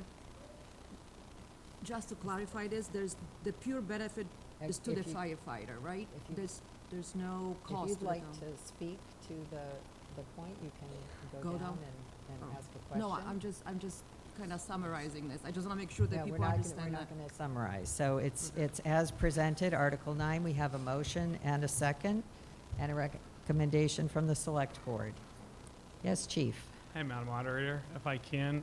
Rob Barton, 2 Mackenzie Road. I am the fire chief, and I did sponsor this article. I'll provide the clarification if I can. Thank you. So this article, just for everybody understanding, there is no financial cost to the town at all. What this article allows is, in the past, we've had several call firefighters that have worked for the town for a number of years, and then they have gone on and worked for another municipality as a career firefighter. Up until now, they have not been able to buy their municipal time as a call firefighter in the town of Charlton. They've not been able to get credit in their retirement system for the time that they put in as a call firefighter in Charlton. So now this allows them to go to the Worcester County Retirement Board and purchase their time in Charlton all on their own. There's no financial cost to the town of Charlton. It's all on the member themselves. But without the town of Charlton accepting this provision, they don't have that ability to do this. So this is all we're doing, is we're just giving the members that served the community in the past the ability to go to the retirement system and buy their time for serving the town in the past. That's all that we're doing. There's about 15 members that served the town in the past that went on and served municipalities as career firefighters in some other form, in some other department. That's all we're looking to do. Thank you. You're welcome. Is there anything else to be said? Hearing none. Please take out your voting devices. Vote green for yes or red for no.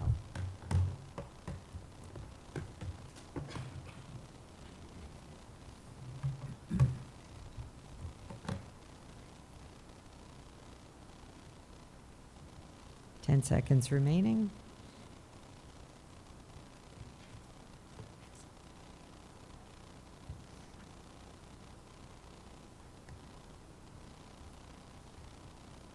Please stop voting. We have 265 votes in the affirmative, 14 voted no, no one abstained. Motion carries. All right, as I mentioned at the very beginning of the meeting, we're going to take Article 11 first, then we're going to come back to Article 10. And the rationale offered was that Article 10 and Article 12 contain essentially the same information, and so we're going to consider them side by side instead of break up the conversation. So Article 11, acceptance of Hyde Road and Downey Lane as public ways. To see if the town will vote to accept as public ways Hyde Road and Downey Lane, said such ways as shown on a plan entitled As-Built Plan for Hammond Woods, dated March 8th, 2024, prepared by Summit Engineering and Survey Incorporated, 710 Main Street, North Oxford, Mass. 01537, to be recorded in the Worcester Registry of Deeds, of said plan being on file in the office of the town clerk, and such easements and other rights as the planning board deems sufficient, including the easements to be shown on said plan of pages 2 of 7 and pages 3 of 7, in the name of the town, to accept such deeds of easement or fee for public way purposes and other instruments as the select board shall deem advisable to accomplish such acceptance, or take any action relative thereto or thereon. This is sponsored by the Planning Board and the DPW. Do we have a motion? Madam Moderator, Yes, please, Mr. Singer. I move that the town take affirmative action on Article 11 as printed in the warrant. Thank you. Do we have a second? Second. We have a motion and a second. May I have the recommendation of the Planning Board? Who is that speaking, please? Bill Fontaine, thank you. The Planning Board supports the motion. A majority vote is needed. Is there anything to be said on this matter?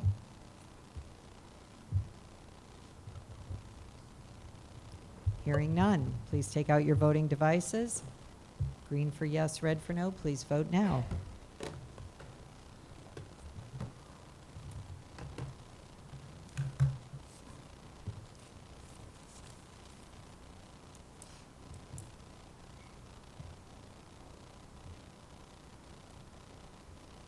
Ten seconds remaining.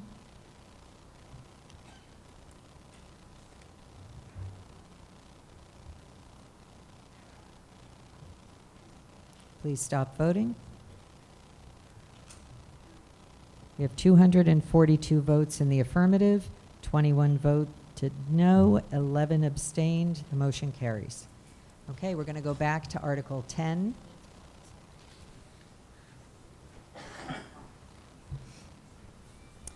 Exempt municipal buildings as prohibited areas pursuant to Mass General Law, Chapter 269, Section 10K.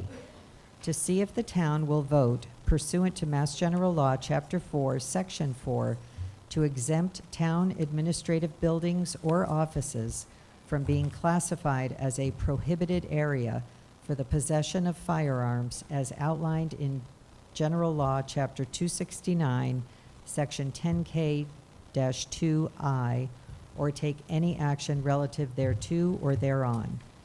This motion is sponsored by the article is sponsored by the Select Board. Do we have a motion? Madam Moderator, Yes, Mr. I move Lancet. that the town take affirmative action on Article 10 as printed in the warrant. Thank you. Do we have a second? We have a motion and a second. Is there any recommendation from the Select Board? The Select Board supports this motion. Thank you. A majority vote is needed. Is there anything to be said on this matter? Yes, sir. Thank you, Madam Moderator. My name is the Reverend John Lucy, 127 Richardson Corner Road. Thank you. I'm a father of two here in town, but also obviously clergy. From both of these roles, but especially as a clergy person, I am disappointed and I am troubled that we are having this conversation in the first place. Almost always, it seems to me, when there is a mass shooting or any other violent, tragic death, I hear and I share the lament that we should not be a country or a community in which such atrocities are committed. For many, that means that we should stop focusing on guns, because guns are not the problem, and we should instead focus on our being a supportive community. In which case, I would say, guns are also not a solution. But we can be a solution. We can be a people, we can be a community of which God would approve. A community in which the lost and the broken are cared for, in which we stop insulting and belittling one another on Facebook and in meetings, in which we are kind and compassionate, uplifting, and build one another up. If guns are not a problem, I would say having more guns in more places is also not a solution.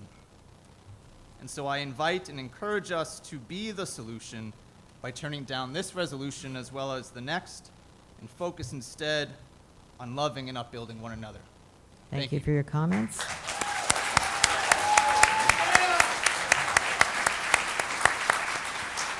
Mr. Sage? Mr. Sage? Let me just adjust my comment, because I was first going to ask why the board approved this. I could not find information from the Select Board's office as to what the vote was, again, to put this on, or why it was put on, although I did speak individually at No Kings Rally this weekend with a board member, explained that they wanted to give the people a chance to at least have a say, as opposed to just not having it there. So it was a matter of providing an opportunity for democracy. I need to put on a slightly different hat right now. I am the chairperson of the Board of Library Trustees. The library is a public building. This article would allow individuals to carry firearms into the library.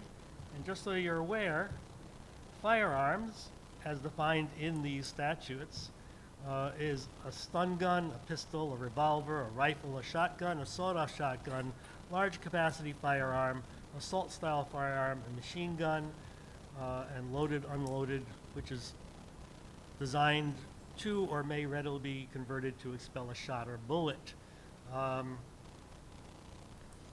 The Library Board of Trustees unanimously voted on October 12th, 2025, not to support this article. Now, taking that hat off, as Stephen Sage, I would like to amend the article.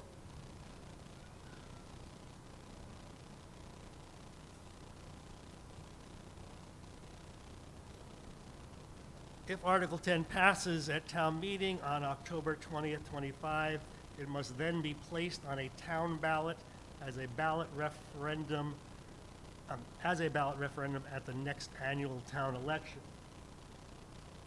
My reason for that, although I've been proved wrong tonight, is that coming to this meeting is very difficult for many members of our community who have children, although I am so glad to hear a child or two in the audience.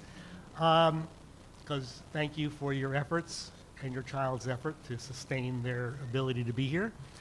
Also, an item of this magnitude should not necessarily be decided by, in this case, and it's great to see you all here, over 200 some people.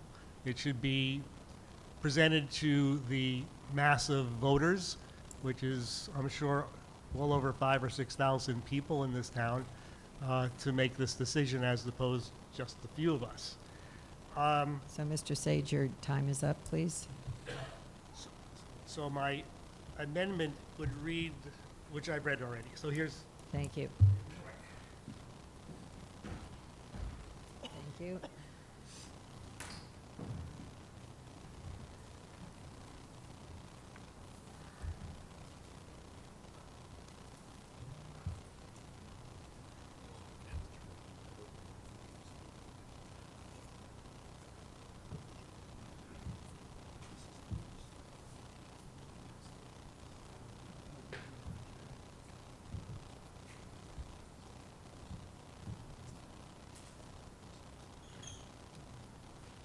I'm sorry, Mr. Sage, the statute does not allow you to place this as a ballot referendum through the amendment process.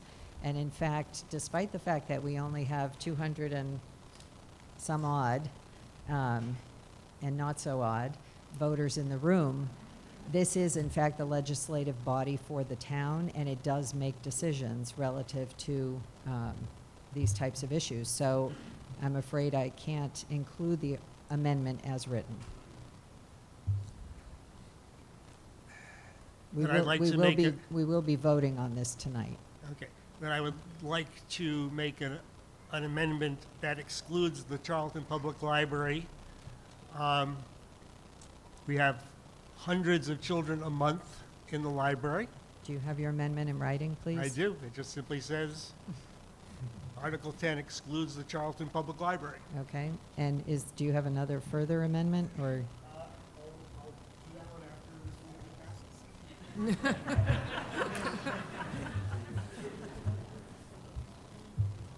So we have a proposal on the floor to amend Article 10 to include the wording excluding the Charlton Public Library from being classified as a, so it would read to exempt town administrative buildings or offices excluding the Charlton Public Library.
Okay, so I think it's clear what the proposed amendment is, which is, because the language of this is a little tricky, I'm just going to repeat it. So in Article 10, we're voting the vote would be to exempt town administrative buildings or offices from being classified as prohibited areas, excluding the Charlton Public Library. Okay, so this, in other words, we're excluding the Charlton Public Library in this amendment, excluding them from the exemption, not excluding them from the prohibited areas. So Which this would is- mean that people would not be able to carry firearms into the library. That's the intent of your amendment, that's correct. So that's what you're proposing. So the proposal is,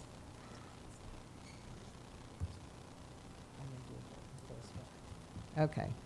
So the proposal is to exclude the Charlton Public Library from those town administrative buildings or offices that are being exempted from prohibited area within this article.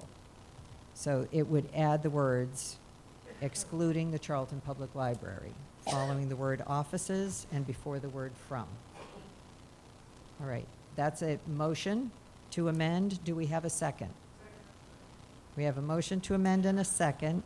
Is there any discussion to be had on the amendment per se? Just the amendment to exclude the Charlton Public Library from exempted administrative buildings in this. Hi, Nancy Pecor, 360 Stafford Yes, Street. Nancy. I oppose taking the library off on that. That should be part of municipal buildings, as that's part of people's daily travels and errands. And in order to stop at the library, then you'd have to go off property, remove your firearm, and it's just unsafe the more handling that you do with a firearm. So I would try to keep library included as a municipal building. So you disagree with the proposed amendment? I do disagree. Yeah, okay.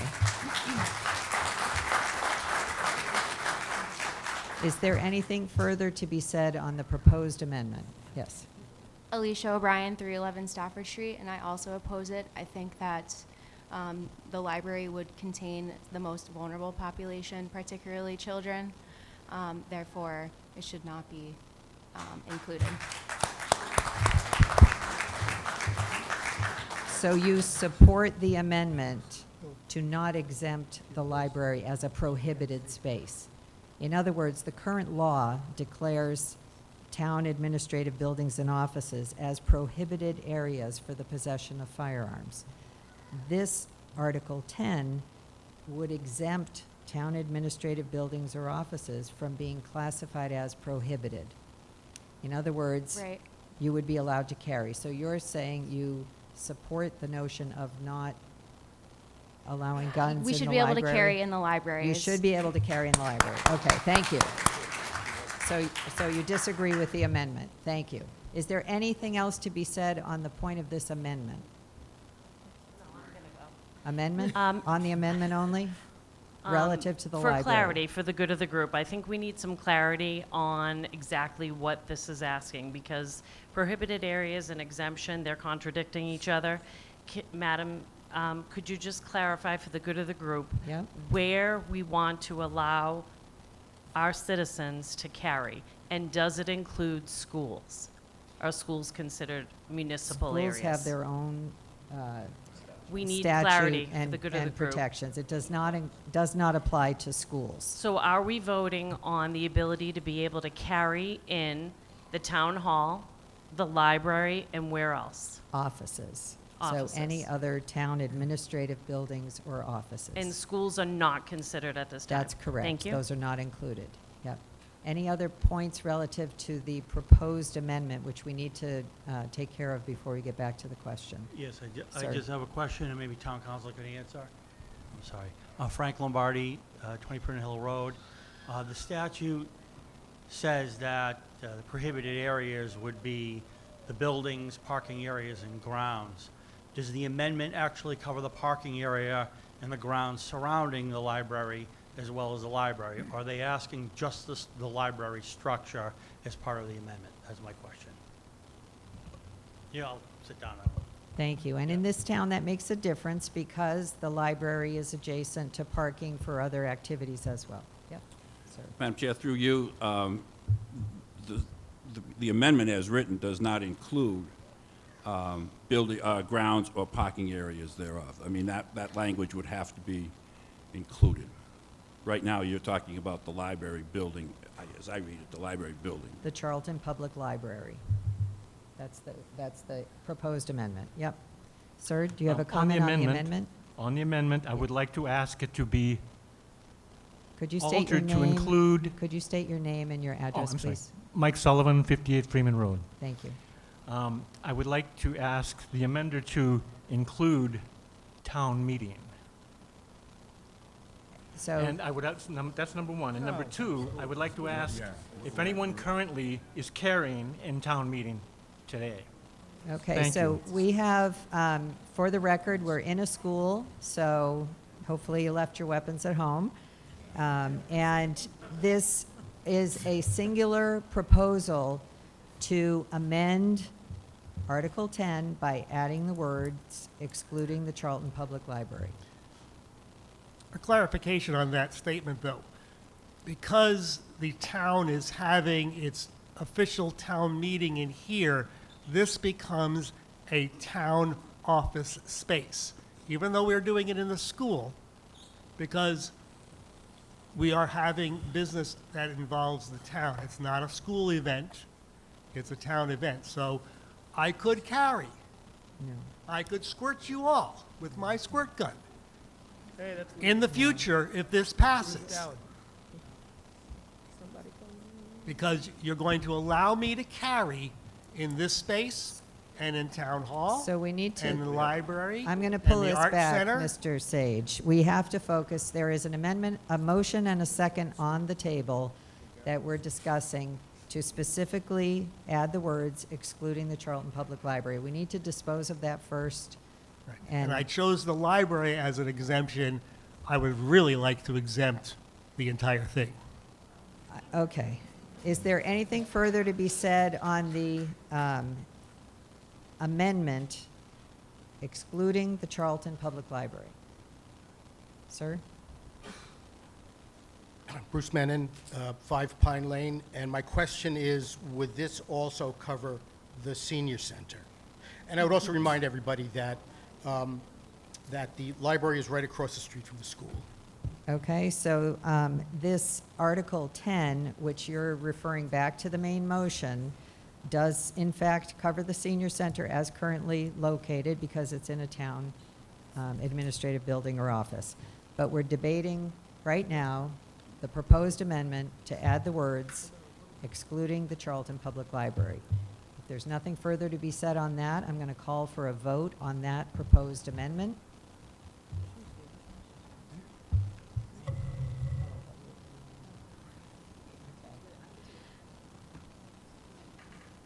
I'm going to take a voice vote on this, on the language excluding the Charlton Public Library. All those in favor say aye. Aye.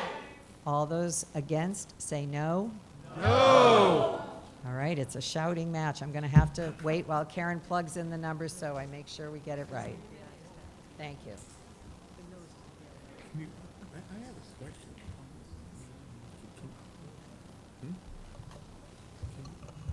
Madam Moderator, I have a question for our town attorney. It's not appropriate for the select board to ask questions and comments in the middle of the meetings, yeah. If you want to sidebar something, you can address that yourself. Thank you.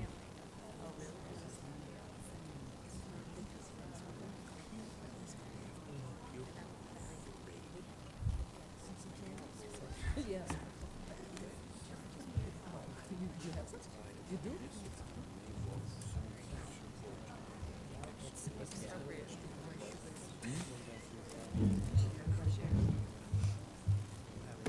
This is unfortunate.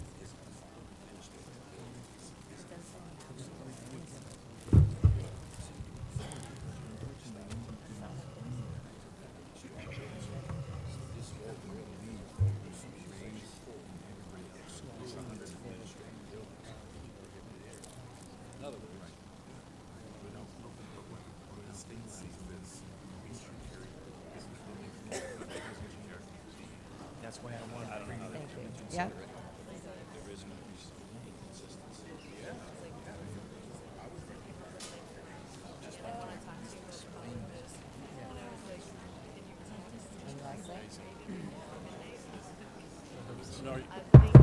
All right, I'm calling for a vote.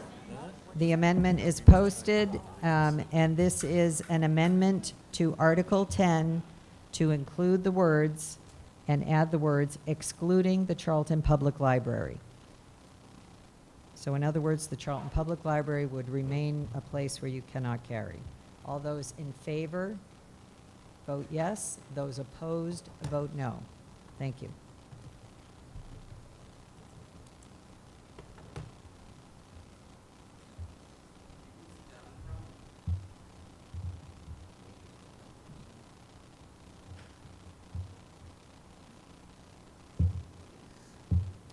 Ten seconds remaining.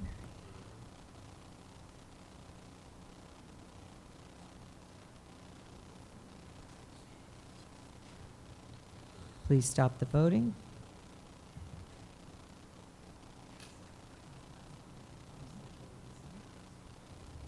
(149) voted in favor of the amendment, 121 voted against, and 3 abstained. The motion carries.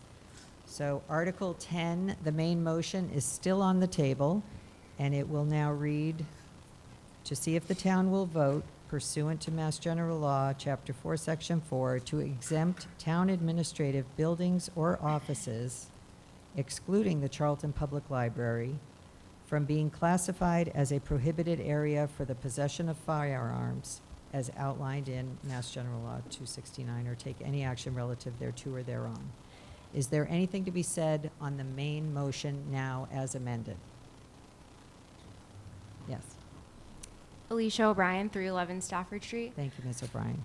I would like to respectfully point out that this statute would be received by lawful people carrying firearms in these places. And what we know is that firearms are particularly easy to come across illegally. And so if we were to exempt the ability to carry in these areas, it makes them vulnerable to attack. And what we know is that there's a rise in violent attacks across the United States. And as much as we would love to say that they can be stopped with love and, you know, the other things that were mentioned, they cannot. And the way that they have and will continue to be stopped is from first responders, lawful people carrying weapons that can put down the threat or stop the threat and save people, children, vulnerable populations. So with that being said, I don't agree with this and hope that the community can consider the other side of it. So we've already voted on the library amendment. What it sounds to me like you're agreeing with Article 10, which would allow people to carry. Correct. Concealed carry. Yes. In town administrative buildings or offices, except the public library. Correct. Yes. Thank you. Thank you. Nancy Pecor, 360 Stafford Street. Thank you. I just want to say that Cain killed Abel with a rock. Sorry, could you repeat Cain killed Abel with a rock. Timothy LeGay used fertilizer. Jim Jones used Kool-Aid. It's not the tool, it's the person. We know that criminals are not going to follow laws. Criminals will not follow signs. Making us law-abiding citizens defenseless by taking away our firearms is what the criminals want. We are the most vetted, responsible citizens out there. We need to go through classes. We have our police chief that are interviewed and say that we are authorized to carry. We have to be fingerprinted, go through the criminal justice system. So you have to remember that your neighbors and your friends and your family, the person behind you that was standing behind you at the checkout of the library, we're all responsible citizens who are exercising our rights to protect ourselves, and we have the extensive vetting to safely carry. We must stand together to keep Charlton safe as a community, and that is everyone standing together. Gun-free zones don't make it a safer place. It means that perpetrators know that they're not going to be met with armed resistance. I'm sorry, this is very dear to me. Criminals don't follow the laws, and that we're the most responsible. So the Second Amendment says that we need to protect the rights of the people to keep and bear arms. So I support this amendment. Thank you.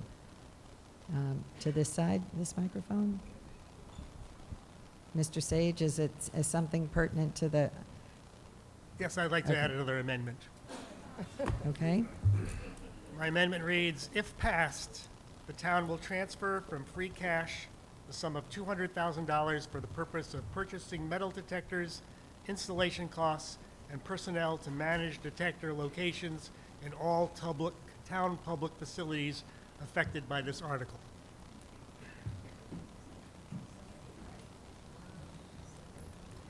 Thank you. I think it's outside the scope.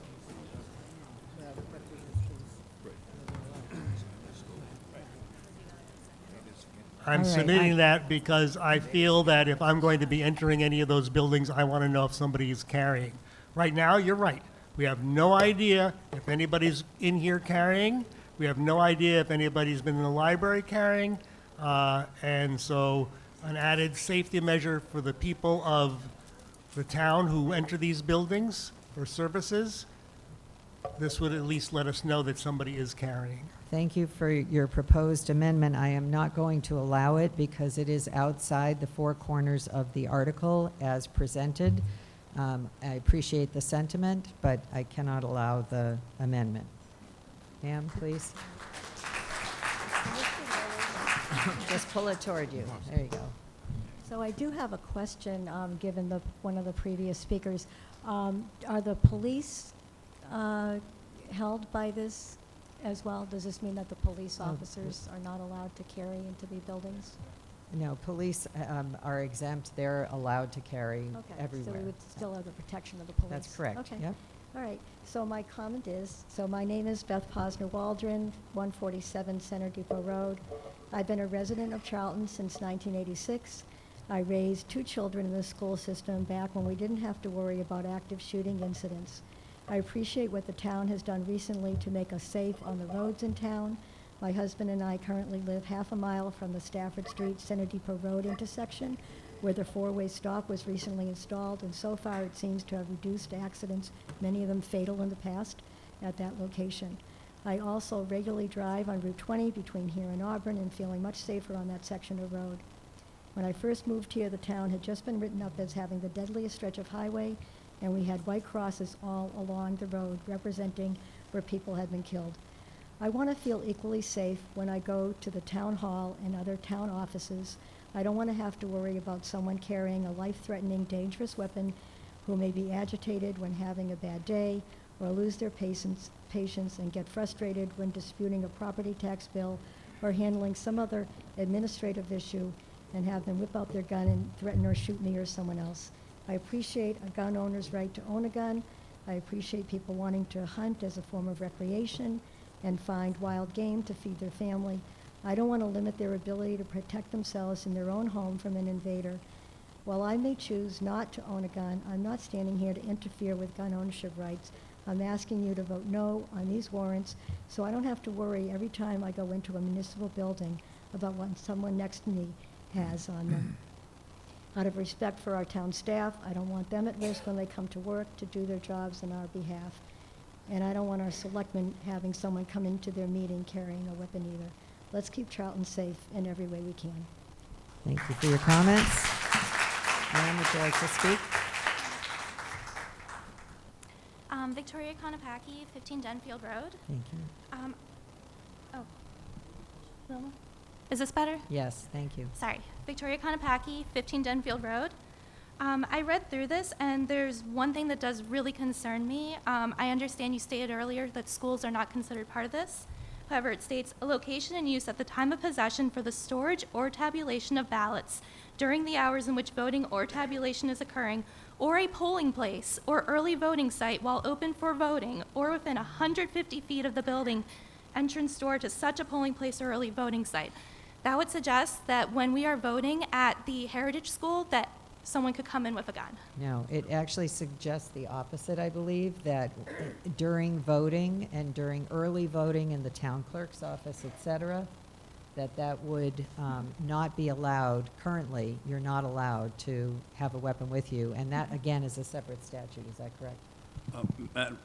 Madam Moderator, it's not, it's part of the statute, but the polling location definition you just read remains part of the prohibited area. Yes. Okay, because the way it's written, it sounds like this would be added as a No, place. it would be, it's No, still it's prohibited. For the purpose of this section, prohibited area shall mean any of the following locations, and what you just read was one of those locations. Yeah. Okay, thank you very much. I had one other quick question. Yep. My question is if people feel so unsafe in the town hall, should we not be hiring additional police officers to help with the building?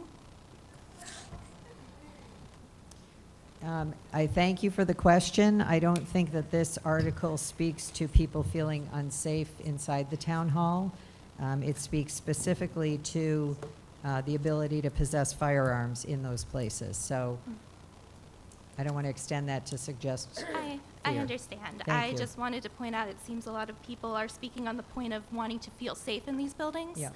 And in that case, should it not be the police officers who protect our community enforcing that and making sure people feel safe? Thank you for your point. I appreciate it. Okay. My name is Robert Coleman. I live at 25 West Applewood Drive, and I believe that one element of this that should be emphasized is the fact that this is not a radical new experiment in the right to carry. This is a restoration of a small portion of the status quo that was disrupted by a bill passed on Beacon Hill. Ultimately, we went for a very long time with the right to carry in these places without any incident that I could find after searching. It seems to me that while we're arguing about the potential danger of somebody who goes through Massachusetts's rigorous process to carry a gun, but then plans to walk into a prohibited area and is stopped by a prohibition there. Instead, we should be focusing on what is definitely going to happen instead of what has a small chance of happening. And that is that law-abiding gun owners will be negatively impacted just one more way. If they want to take a trip to the town hall for any reason, any paperwork they need to get done, they're going to have to leave their gun at home. They can't leave it in the car. That not only could it be stolen, but they would have to disassemble it as per the law. And ultimately, we should be treating people who protect our community in the unlikely event of an attack for free with a little more respect. Because let's talk about what's actually going to happen. 100%. This is going to hurt law-abiding gun owners, and I do not believe that if we want to do something about the problem, we should just go after random people who improve our situation for free. That is all. Thank you for your comments. Mr. Singer? David Singer, 2 Killy Drive. A few quick points. One is just that I'd have to ask law enforcement how many law-abiding gun owners they've arrested and incarcerated, but I think the answer is 0, because law-abiding gun owners don't commit crimes. I think it's important for everyone here to also understand that if you do vote not to exempt Charlton, under the false impression that you will be one bit safer than you were a month ago or a year ago, that's a fallacy. So let's be honest, this is actually a relatively new restriction. You were able to carry on town property for decades. All of a sudden, our illustrious governor decided to make this an issue. Then you don't make towns have to choose to opt into their constitutional rights. You should ask people if they would voluntarily give up their rights, but not ask them to vote to have to keep them. The only people you're going to hurt are law-abiding gun owners, hunters, people who use them responsibly. That's the only people that you're punishing. Not to mention the fact that we don't know if there is potential litigation being brought against the governor in the state right now for infringing Second Amendment rights. If the town does not exempt Charlton this evening, it means that Charlton also could be at risk of litigation for infringing on its residents' Second Amendment constitutionally guaranteed rights. And I think those are all points that need to be very seriously considered.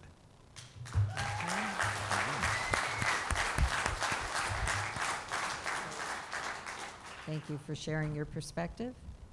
Nancy Pecor, 360 Stafford Street. Just following up what David said, as of last year, last August, this is a brand new law that they've legislated, and the people that legislate aren't educated on the firearms.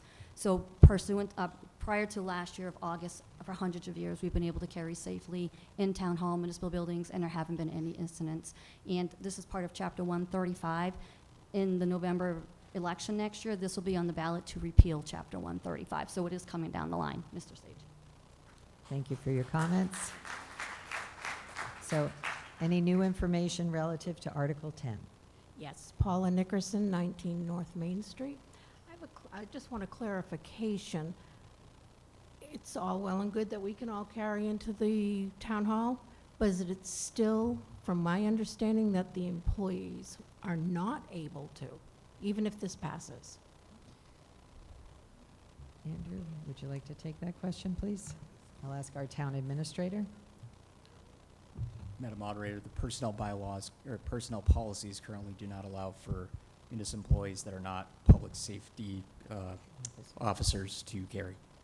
Thank you. So that's even if correct. this passes, our employees, our town employees will not be able to carry in there It and does not protect impact themselves. town employees. Yeah, thank you. Sir? Good evening, Sean O'Brien, 311 Stafford. Just wanted to address a couple things. People talked about hiring more police, and then this gentleman here talked about, I forget what he said, but sorry, I'm not a great public speaker. I've been a police officer for 10 years. I think all the police officers or people that know police officers know that when seconds count, the police are minutes away, right? Luckily, I've never had to respond to any sort of active shooter type thing, but as a police officer, I would hope and pray that there's a law-abiding gun owner in that facility that can take the threat out and save everybody else. And I just wanted to address one other thing that was said that by one of the gentlemen, that he doesn't know if anybody is carrying here tonight, and I think that is the entire point. Criminals do not know who is carrying in an area that they don't know is gun-free. So if a criminal knows that an area is gun-free, law-abiding citizens will follow that law, hence creating a soft target.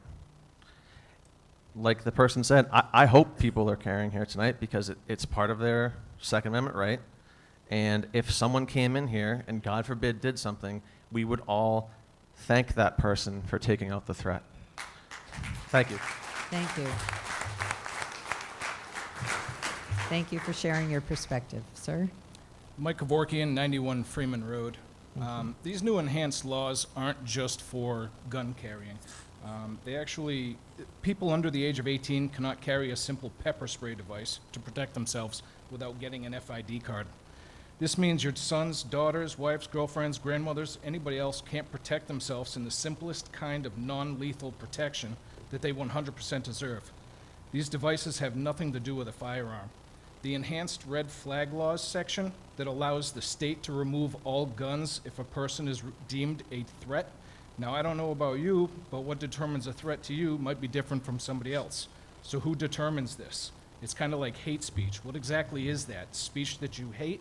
And who determines that? Again, it's not specific enough. Not being allowed to conceal carry in municipal buildings is just another way of saying another gun-free zone, and those don't work. It's clear. This is just another overreaching attack on our Second Amendment and only limits law-abiding citizens. It does nothing to those that choose to break the law. We live in Charlton. We do not have, nor never have, had a gun violence problem. It's a people problem. It's a mental health problem. It's not a gun problem. Join me in opposing and voting no to this egregious overreach of yet another attack on our Second Amendment law.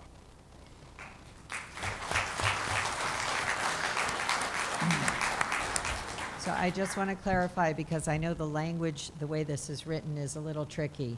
If you vote yes, you're actually exempting the offices from being prohibited, which means a yes vote is a yes to carry. A no vote is a no ability to carry, okay? I'm just making it clear. Yep. Mr. Singer, is it new information that the meeting needs to hear? Just new comment. One, in regard to a comment that was made, this is town meeting, but this is still the school. And the other woman, I would actually agree with what she said, and I think that's a policy that should then be looked at. If a town employee is deemed proper to carry by our law enforcement officers and our chief law enforcement officer, then we should not be infringing on a town hall employee's right to carry either.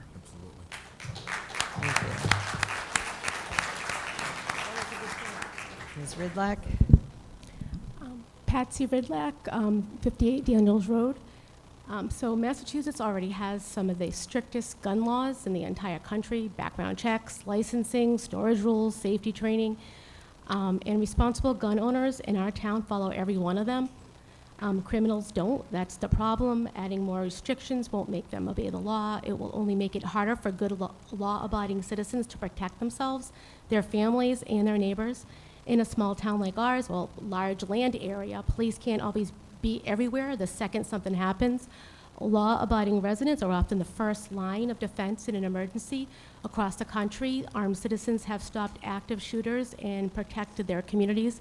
You can read the statistics. There's hundreds and hundreds in the last decade of active shooters that were stopped by responsible gun owners. Supporting this exemption isn't about ignoring safety, it's about protecting it. It respects the community's needs, our rights, and the fact that the people who follow the laws shouldn't be punished for the actions of criminals. I urge the town to support the exemption. Thank you for your comments. Sir. Frank Lombardi, 20 Brindle Hill Road. I just wanted to point out that this only impacts licensed carry holders. Correct me if I'm wrong, Counselor. The police would still have the ability, the statute requires you to still have a license to carry. And if somebody entered an exempted area that didn't have the license, the police could still arrest them or whatever. This would only penalize licensed carry holders, was it a $1,000 fine and up to 2.5 years in jail for doing something that was perfectly acceptable prior to 2024. So just wanted to make that comment, and then I was for exempting it. Thank you. Okay, thank you. Yes, ma'am. Judy Maruka, 51 Jones Road. Madam Moderator, could I make a motion to move the question? Yes, we have a motion to move the question. Do we have a second? We have a motion and a second. Voting on moving the question. All in favor, say aye. Aye. Anyone opposed? Oh my goodness, unanimous. The motion carries. Now we will vote on Article 10 as amended. Again, a reminder, a yes vote is a yes to carry. A no vote is a no gun carry, okay? So that's the easy way to remember what you're voting for. And it does now include the language excluding the Charlton Public Library. All those in favor, please vote with your green button. Those opposed with red, please vote now.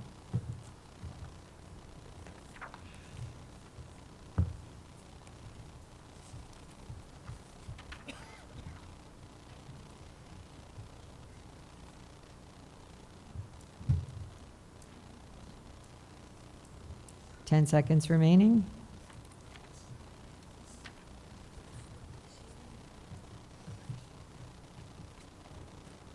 Please stop voting. Oh my goodness. 133 voted in favor of Article 10. 137 voted no, and 4 people abstained. So, the noes have it. Article 10 does not pass.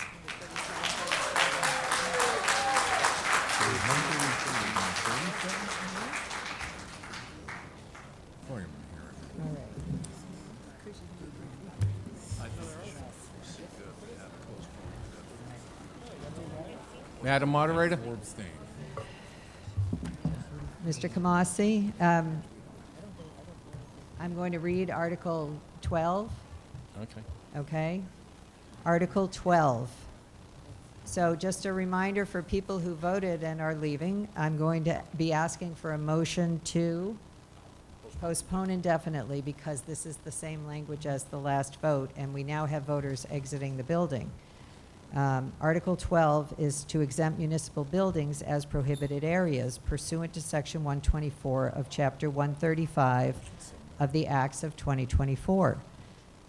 This version of the article, which was filed as a citizen's petition, reads, "To see if the town will vote to exempt town municipal administrative buildings and property from being defined as a prohibited area for the possession of a firearm, loaded or unloaded, as defined in Section 121 of Chapter 140 under the provisions of Section 124 of Chapter 135 of the Acts of 2024, as outlined in General Law, Chapter 269, Section 10, or take any other action relative thereto."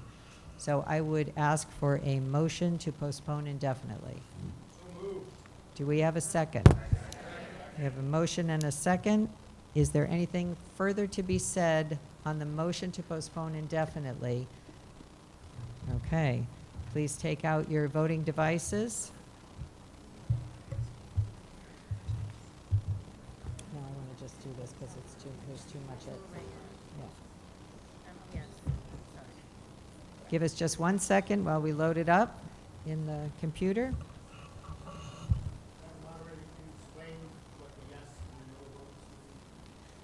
Right now, it's a motion to postpone, which means we're taking it off the table. A yes vote means taking it off the table because we already voted on it. So there's a redundant article here now because Article 10 was added. It would have to be refiled. Yep. I'm sorry, what was the question? Can you speak? Yes, certainly. I opened the floor for comments. You absolutely can. Please come forward and say your name and your address, please. Dave Foskett, Carroll Hill Road, Charlton. There's a lot of property in this town that people donated to the town as wildlife areas that people can hunt, and now you're going to tell us we can't go there and hunt. That's what this is saying, correct? It says property also owned by the town. Correct. This one says property. So it So, does. That's what it is. So there is a difference in this article in that it's broader. And That it, is- and it extends to That's property. broader than the last one, Yes, it is. and that should be voted on. Well, Not tabled and not put away. we have a motion on the table to postpone indefinitely, which means we put it aside because we've already voted. Yeah, but we So- didn't vote on this one. But we have to address the motion that's on the table for which we already have a second. This, No. yeah, but So If I have 7 people rise to the point. You know, I think you're just going to go forward and vote. Definitely, you had a second, the motion was made, and seconded. we have a motion and a second. Excuse me, sir? you represented it so they thought Subject. that Oh. it was going to go the other way. Okay, so your concern is that the, I'm concerned, nobody knew that they were voting to not hunt on property that our ancestors donated to this town. We can't even hunt on it now. That's Okay. wrong. okay, I hear You what know, you're you saying. added land with the property, Okay, so you're making, with buildings. you're making a fine point, but I Cemeteries, yeah. do consider your comment. And legal counsel?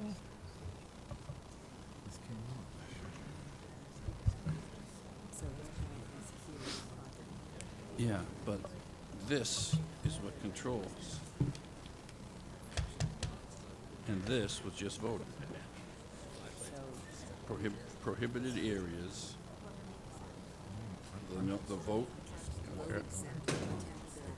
failed. Failed. Right. So the Mass General Law Stands. Yeah. And So this is now saying they want to exempt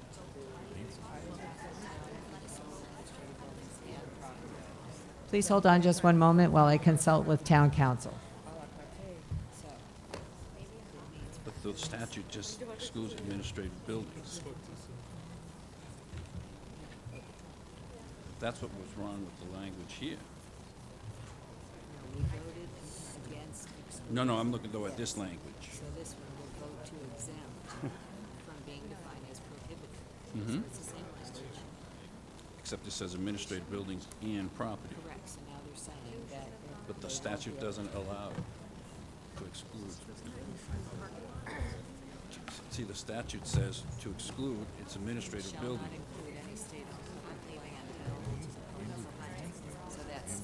So that stands. Okay. So to the point of property and hunting, in the statute, I think it's in your books, right? Yep, last page. On page 29 of your booklet, if you flip there quickly. So in the wording of Mass General Law, Chapter 269, in bold, under 2-I, it already states that a prohibited area shall not include any state-owned public land available to the public for hunting. State-owned. And further, state-owned, but it doesn't say local. Says state-owned. Yep, This is town-owned. and you want town-owned, okay. This is town-owned. Yeah, And all the like 80% of these cemeteries are access to property that we Okay. hunt on. So we have to walk through a cemetery, which is town-owned. I think it's an excellent point of clarification, and You I'd know? like to ask for the motion to postpone to be withdrawn so that we can consider this article.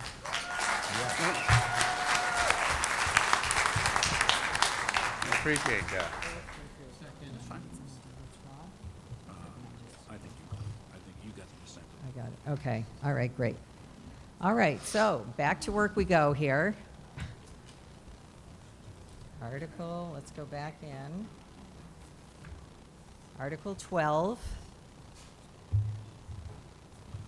To see if the town, I'm going to read it one more time so we're all clear, will vote to exempt town municipal administrative buildings and property from being defined as a prohibited area for the possession of a firearm, loaded or unloaded, as defined in Section 121 of Chapter 140, under the provisions of Section 124 of Chapter 135 of the Acts of 2024, as outlined in General Law, Chapter 269, Section 10, or take any other action relative thereto. Do we have a motion? With the motion. We need a motion in order to have discussion. We We make a have a motion, have motion. a Do we have a discussion. second? Okay, and the motion would be to approve, because that's typically what the motion would be. Okay, sir, would you like to speak on the topic? All right. Thank you. Again, I will say, Yeah. our ancestors and friends donated property to this town. So everybody in this town could use it, hunt on it, or anything you wanted to do. And now they want to add that to this amendment, that we can't hunt on it anymore. Right? You So- can't have a gun. That's what it's saying, correct? So this is Properties saying- and buildings. This is to exempt them. In other words, a yes vote allows you to carry Okay, all right. in I- buildings and property, All right. and no vote is a no guns. It's similarly worded Okay, the so way if the we last vote on it one right was. now, if we say yes, it doesn't go through? If we say yes, it goes through, and then this, I believe, goes to the Attorney General's office and gets reviewed for legality. So if we vote yes, we can still carry and hunt on this property? That's what this is intended to say, yes. Okay, Yeah, I'm all right with that. okay, all right. All right, hold on. Mr. Sage. But a yes vote would also allow firearms to be carried in all municipal buildings if this passes. That's correct. That's correct. It undoes the vote that we took on 10 if it's considered legal by the Attorney General's office. So I did it's- find a problem in researching this particular article when I went to the Mass General Laws and searched for Chapter 135, Section 124. What came up in bold red print on my computer screen was, section is not in that chapter. So I thought, well, maybe there is a typographical error. And so I reversed them and said, well, search chapter, because we do have typographical errors once in a while. Search chapter 124, section 135, and the same message came up, section is not in that chapter. So with those listed there, and you can't find them in the Mass General Laws, there seems to be a problem in the way it's written. This is a citizen's petition, and this is really the beauty of democracy. I have to say, as messy as it is, you have a right to file a petition and to propose legislation as a body. Whether the language of that petition is legal or not is not up to us today. It's up to the Attorney General's office that reviews it. Okay, then, if that's the case, then I would like to exclude the amendment with, exclude the Charlton Public Library again. So are you proposing an amendment? Is I'm that? proposing the same amendment I did last time. I can give you a second copy. Okay, so, so we have a proposed amendment. Town, municipal, administrative buildings and property, excluding the Charlton Public Library. Do we have a second? We have a motion and a second. Give me 1 minute to have it pulled up here. Would anyone like to speak something new to the point of excluding the Charlton Public Library? Because we've already considered this type of amendment before. If you've already spoken to it, and if you have new information, please. Well, just to add to it, I think Michelle Chalmers, 46 Prindle Hill Road. Is it possible, since the town just spoke and voted against Article 10 with the exemption of having guns being allowed in administrative buildings, that vote happened. And so now to sort of put both of these together, saying town, municipal, administrative buildings, we have to vote again, and with property, and excluding the libraries, I guess I would add that amendment, if you're going to exclude the libraries from this, to also exclude the town, municipal, administrative buildings from this, because to be totally honest, you know, you're asking to really vote on two things, because I am totally against having guns in town, municipal, administrative buildings, but I am not against having guns on public land and property if you want to hunt, because it's two different things. So you're asking me sort of to vote for something that I'm for one thing and against another. So I'm just wondering if we can separate them, and since we already voted saying that we don't want guns in town, municipal administrative buildings and libraries, to separate that, and then this just reads that the town will vote to exempt property from being defined as prohibitive area.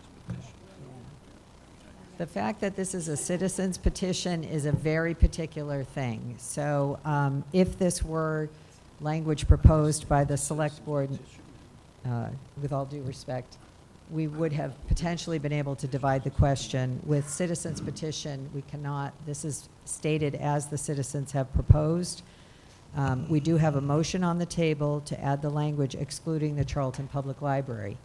If there's anything to be said about that language, please speak now, because that's the piece we're going to vote on first, and then we're going to come back to the main question.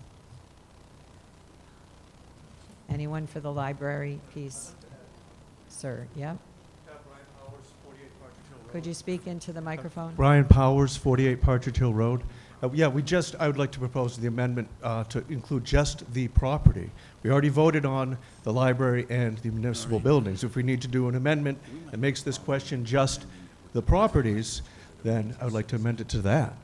We don't need to vote again on the library and the municipal buildings. If we need to amend I that. understand. I just answered that question, though, because it's a citizen's petition. I can't change the language. What we're debating back here right now can't is be whether we amended can at even all. accept the amendment. So So why did we have to vote twice on the same thing? I know it's a confusion in the warrant. I don't think you can amend it. My advice would be you don't amend it. I don't know what the citizen intended here. And again, because of the confusion that could exist between these two articles. Right. I'd like to suggest both votes. Right. Well. Yeah, okay. Then they have to vote it as is. Right.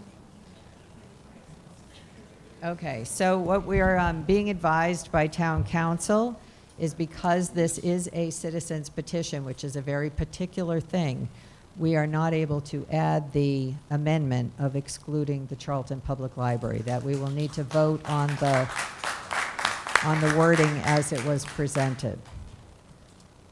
Is there anything further to be said? Sir? In general for the For the article. For the article. My name's Mike Baxter. I live on Cemetery Road. Yeah. My name's Mike Baxter. I live on Cemetery Road. I would like to clarify that the statute does prohibit possession of ammunition, and ammunition includes spent casings. So even if you were to go hunting, go through all of the steps to get somewhere legally, and possess spent brass in treads on a shoe, in a pocket, that's, under the law, still a felony.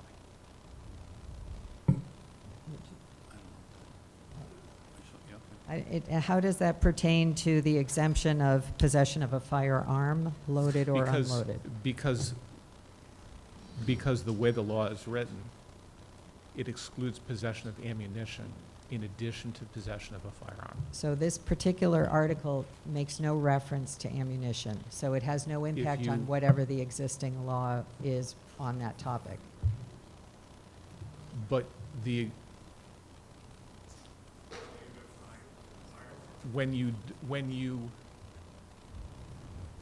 the way that it's written, it would remove the exclusion that's already in the law, correct? It would allow people to carry or possess a firearm, loaded or unloaded, in what is currently a prohibited area.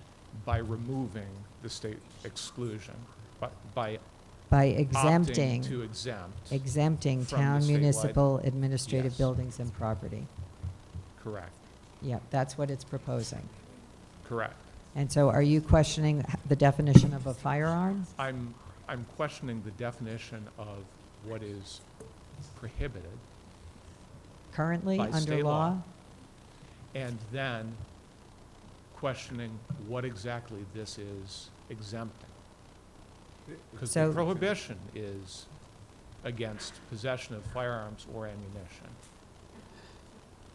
So this specifically, as written, which is what we're going to vote on, the citizens petition, exempts town municipal buildings and property from being defined as prohibited areas. So it is speaking to the areas in which you could possess a firearm, loaded or unloaded.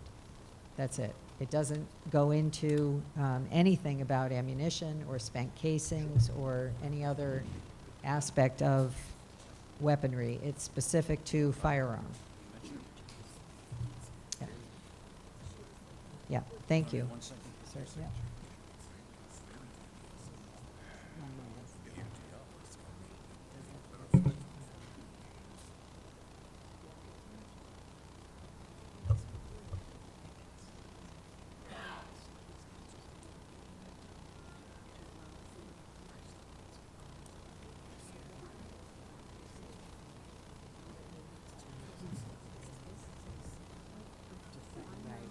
I understand. Well, this was the issue to begin with, yeah. Okay. Is there a definition of firearm in the Mass General Law? Oh, I'm sure. I pull out, But we don't have I it. don't have it. I Okay. don't have it. Chief might know. Yeah, I don't know. Is the police chief present?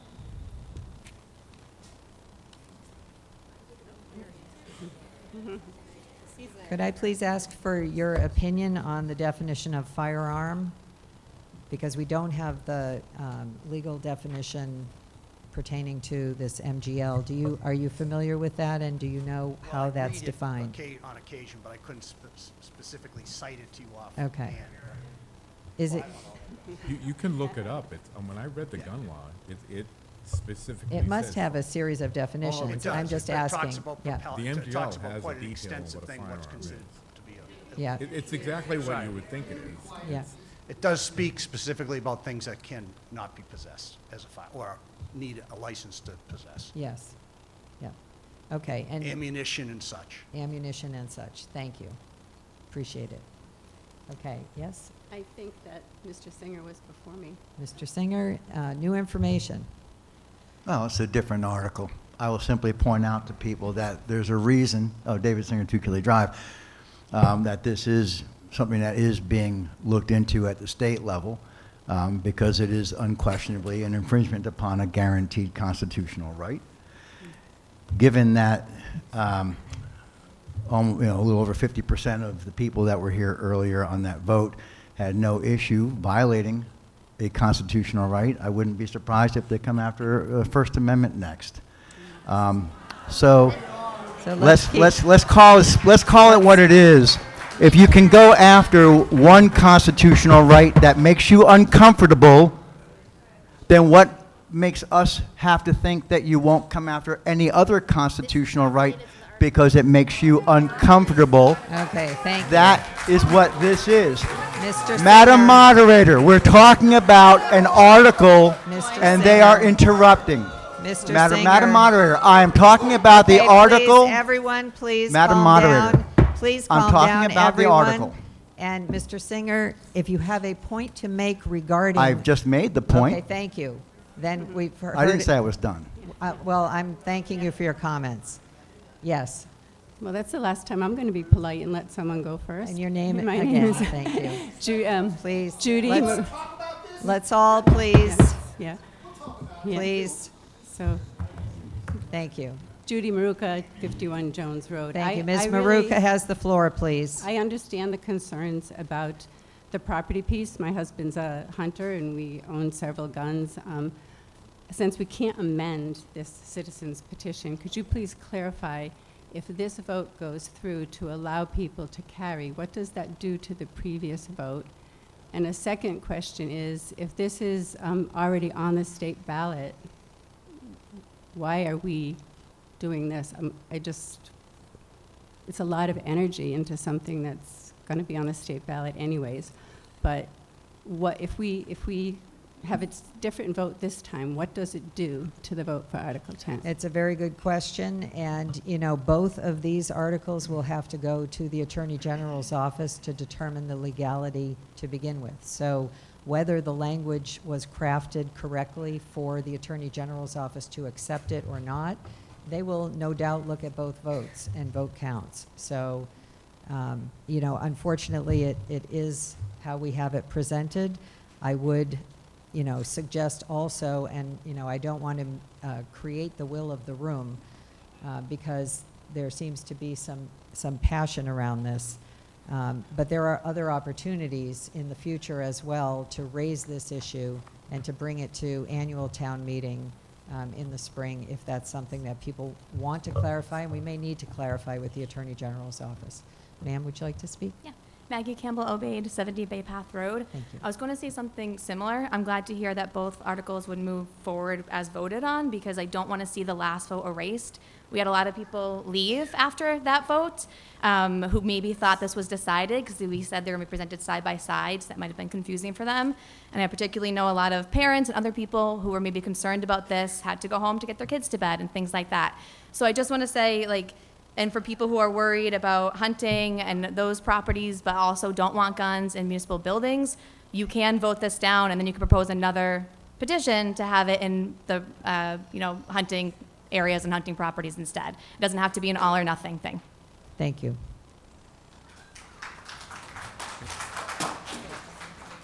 David Shields, 9 Main Street. Thank you. I just wanted to clarify, with the passing of 10, that would still allow hunting on public lands, correct? With the passage of 10. I'm sorry. Yeah, Passage so, of so, 10. so that's what I'm saying, is the vote on yeah, I know, what I'm saying is, the vote on the current question, regardless of the vote, it still wouldn't change the fact that you can hunt on public land. Right, I mean, I don't. No, but, this has, hold on one Yeah. moment. yeah, that's what I was trying to clarify. So prohibited area means it has to be a place.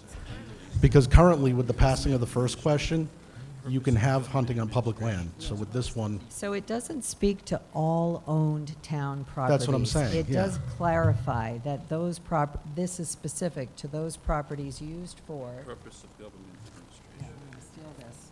for the purpose of government administration, Yeah. judicial or court administrative proceedings, or correctional services. Yep. including in or upon any part of the building grounds or parking areas So, thereof. so the public it's in- plan in the current question, it doesn't change, no It matter what. doesn't You're change, still gonna be correct. able to hunt on public land, no matter, You can't. State law that we're trying to exempt from. So this is specifically what we're talking about in this article is town municipal administrative buildings and property.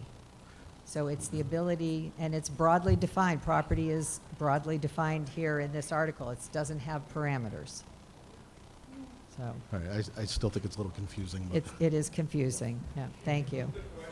New information that I had tried to convey. Also, if the information is true, Madam Moderator, about ammunition, then that means that every kid out there who collects brass for recycling for money, if they simply were picking up the empty brass and got caught, would be a felon.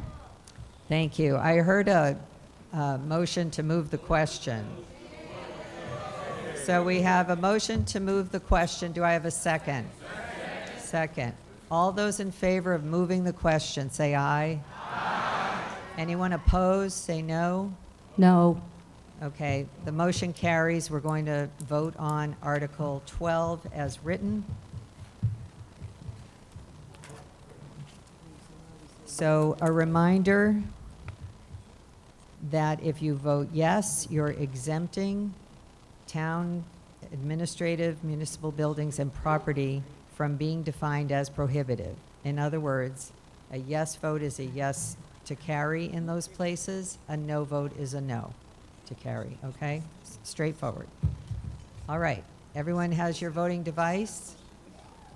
Please vote now. The voting just opened, so you want to make sure you see the word okay in your little screen when you press it.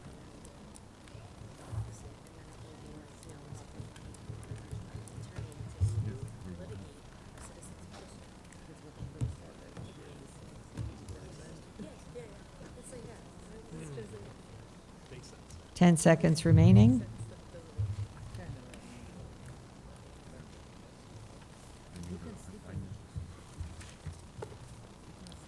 Please stop voting.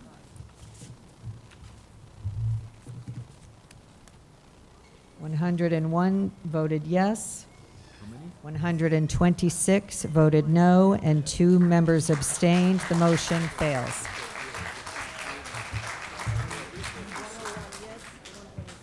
Okay, do I have, before you leave, please, do I have a motion to adjourn the meeting? A second? Oh, excuse me, Mr. Kamasi? I would like to make a motion to reconsider Article 5. We have a motion and a second to reconsider Article 5. Hold on. Motion to reconsider. Negative, right? So it says may interrupt, no. Okay, so yes. It requires a second. It's not amendable, and it's a majority vote. It's a motion to reconsider. I can't hear you.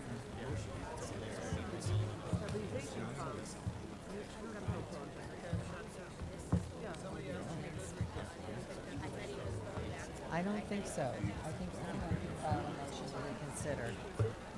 Hold on one sec while we check the parliamentary law on this specific proposal.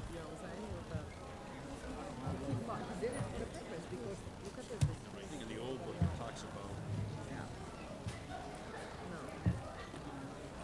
a negative vote.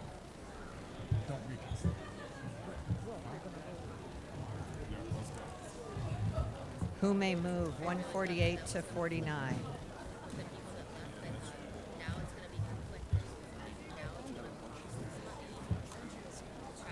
Yeah, we have not adjourned yet. So that would have to be in our town bylaw. That reconsideration may be moved only by one who voted on the side that prevailed on the first vote. But is that in our town bylaw? No, but it's a guide. Well, some manuals and bylaws. This rule has fallen out of favor, difficult to apply in meetings.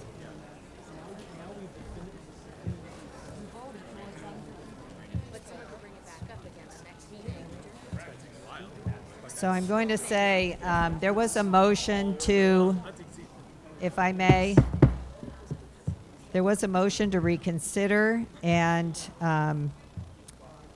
typically the rule means that that has to be, okay, let's slow down, please, here.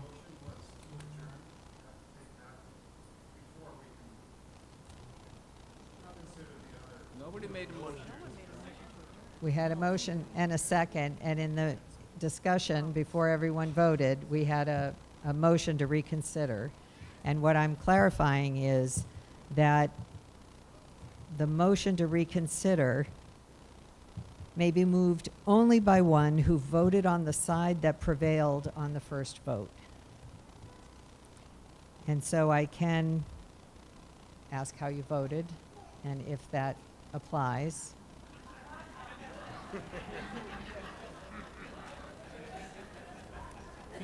Can you give a rationale? And I think the and Can I give a rationale on why I'm asking? Well, you can certainly state your rationale, and then I'm going to move forward with a decision. My rationale is the question was asked, how are we going to raise the money?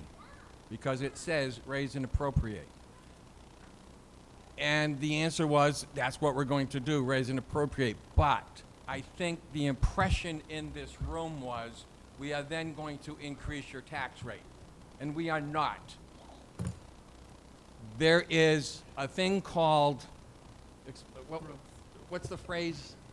So let me just, so it is raise and appropriate. However, the money is coming from Amazon because they just had, and our assessor can talk to it better, but the money is coming from their personal property that is inside of the building that was new as of January 1st, that was not assessed last calendar year. So this money that we're putting away for one-time purposes would come from Amazon solely. If we wait and spend it in a future year, it would come from your tax dollar. So if we put it away this one time into money that will go into stabilization, it would strictly be coming from Amazon tax money that we are taxing them on anyway, because it is personal property that is new, that's a separate aside from their real estate money. So I would like to clarify that motion 5 stated that it comes from free cash. That free cash, it's raise and appropriate. Excuse me. Up, transfer to stabilization funds. There we go. Sorry, I thought you were back on the other item. Raise by taxation and appropriate. It is raise and appropriate. And I would argue, not in favor of or against the transfer of funds, but that Amazon's money doesn't come with an Amazon stamp on it. Those dollars all go into funds that are raised and appropriated as such. That's correct. And that's maybe where the money comes from. But remember that where this money is actually coming into the town is in our new growth, all right? We went from $800,000, which we average, to almost $5 million this year. So this money is coming in this town. We're not raising anybody's taxes to raise this $5 million, is my point. And unfortunately, I think the answer that was given to that question gave everybody here the impression, and hence they voted against moving that money. So I respectfully disagree that there was confusion related to that. Okay. Wherever the money comes from, it is from taxation, and I think we need to do a little more work on public communication on this issue, and maybe come back to it. Okay. And I would thank you, though, for the And by the way, I proposal. did not vote no. I voted yes to put it in. Thank you. We have now on the table a motion to adjourn and a second. Madam Moderator. Sir. May I thank you on behalf of the town of Charleston for years of service. Thank you. Thank you. Thank you. And to your even hand and fairness in all times, in large and small meetings, some very calm and sometimes some exciting. Thank you. Thank you very much. And I do have a drawing, so don't move. It'll take 2 seconds. And if you have to move, you can move. Do we have the, first of all, we're going to take a vote on the motion to adjourn, and then I'm going to draw numbers based on what's on the back of your clicker. So, motion to adjourn, all in favor? Anybody want to stay longer? Okay. All right. We're officially adjourned. And now, look on the back of your clicker. There's a unique identifying number. Does anyone have number 321? Seriously. Okay. Ms. Zarowski gets one of the bottles. Okay. Does anyone have 442? 442? Anyone in the 440s? Maureen, 443. Sir? And 443. Okay, you two gentlemen get the other two bottles. All right. Thank you all very much. Thank you for your wonderful participation.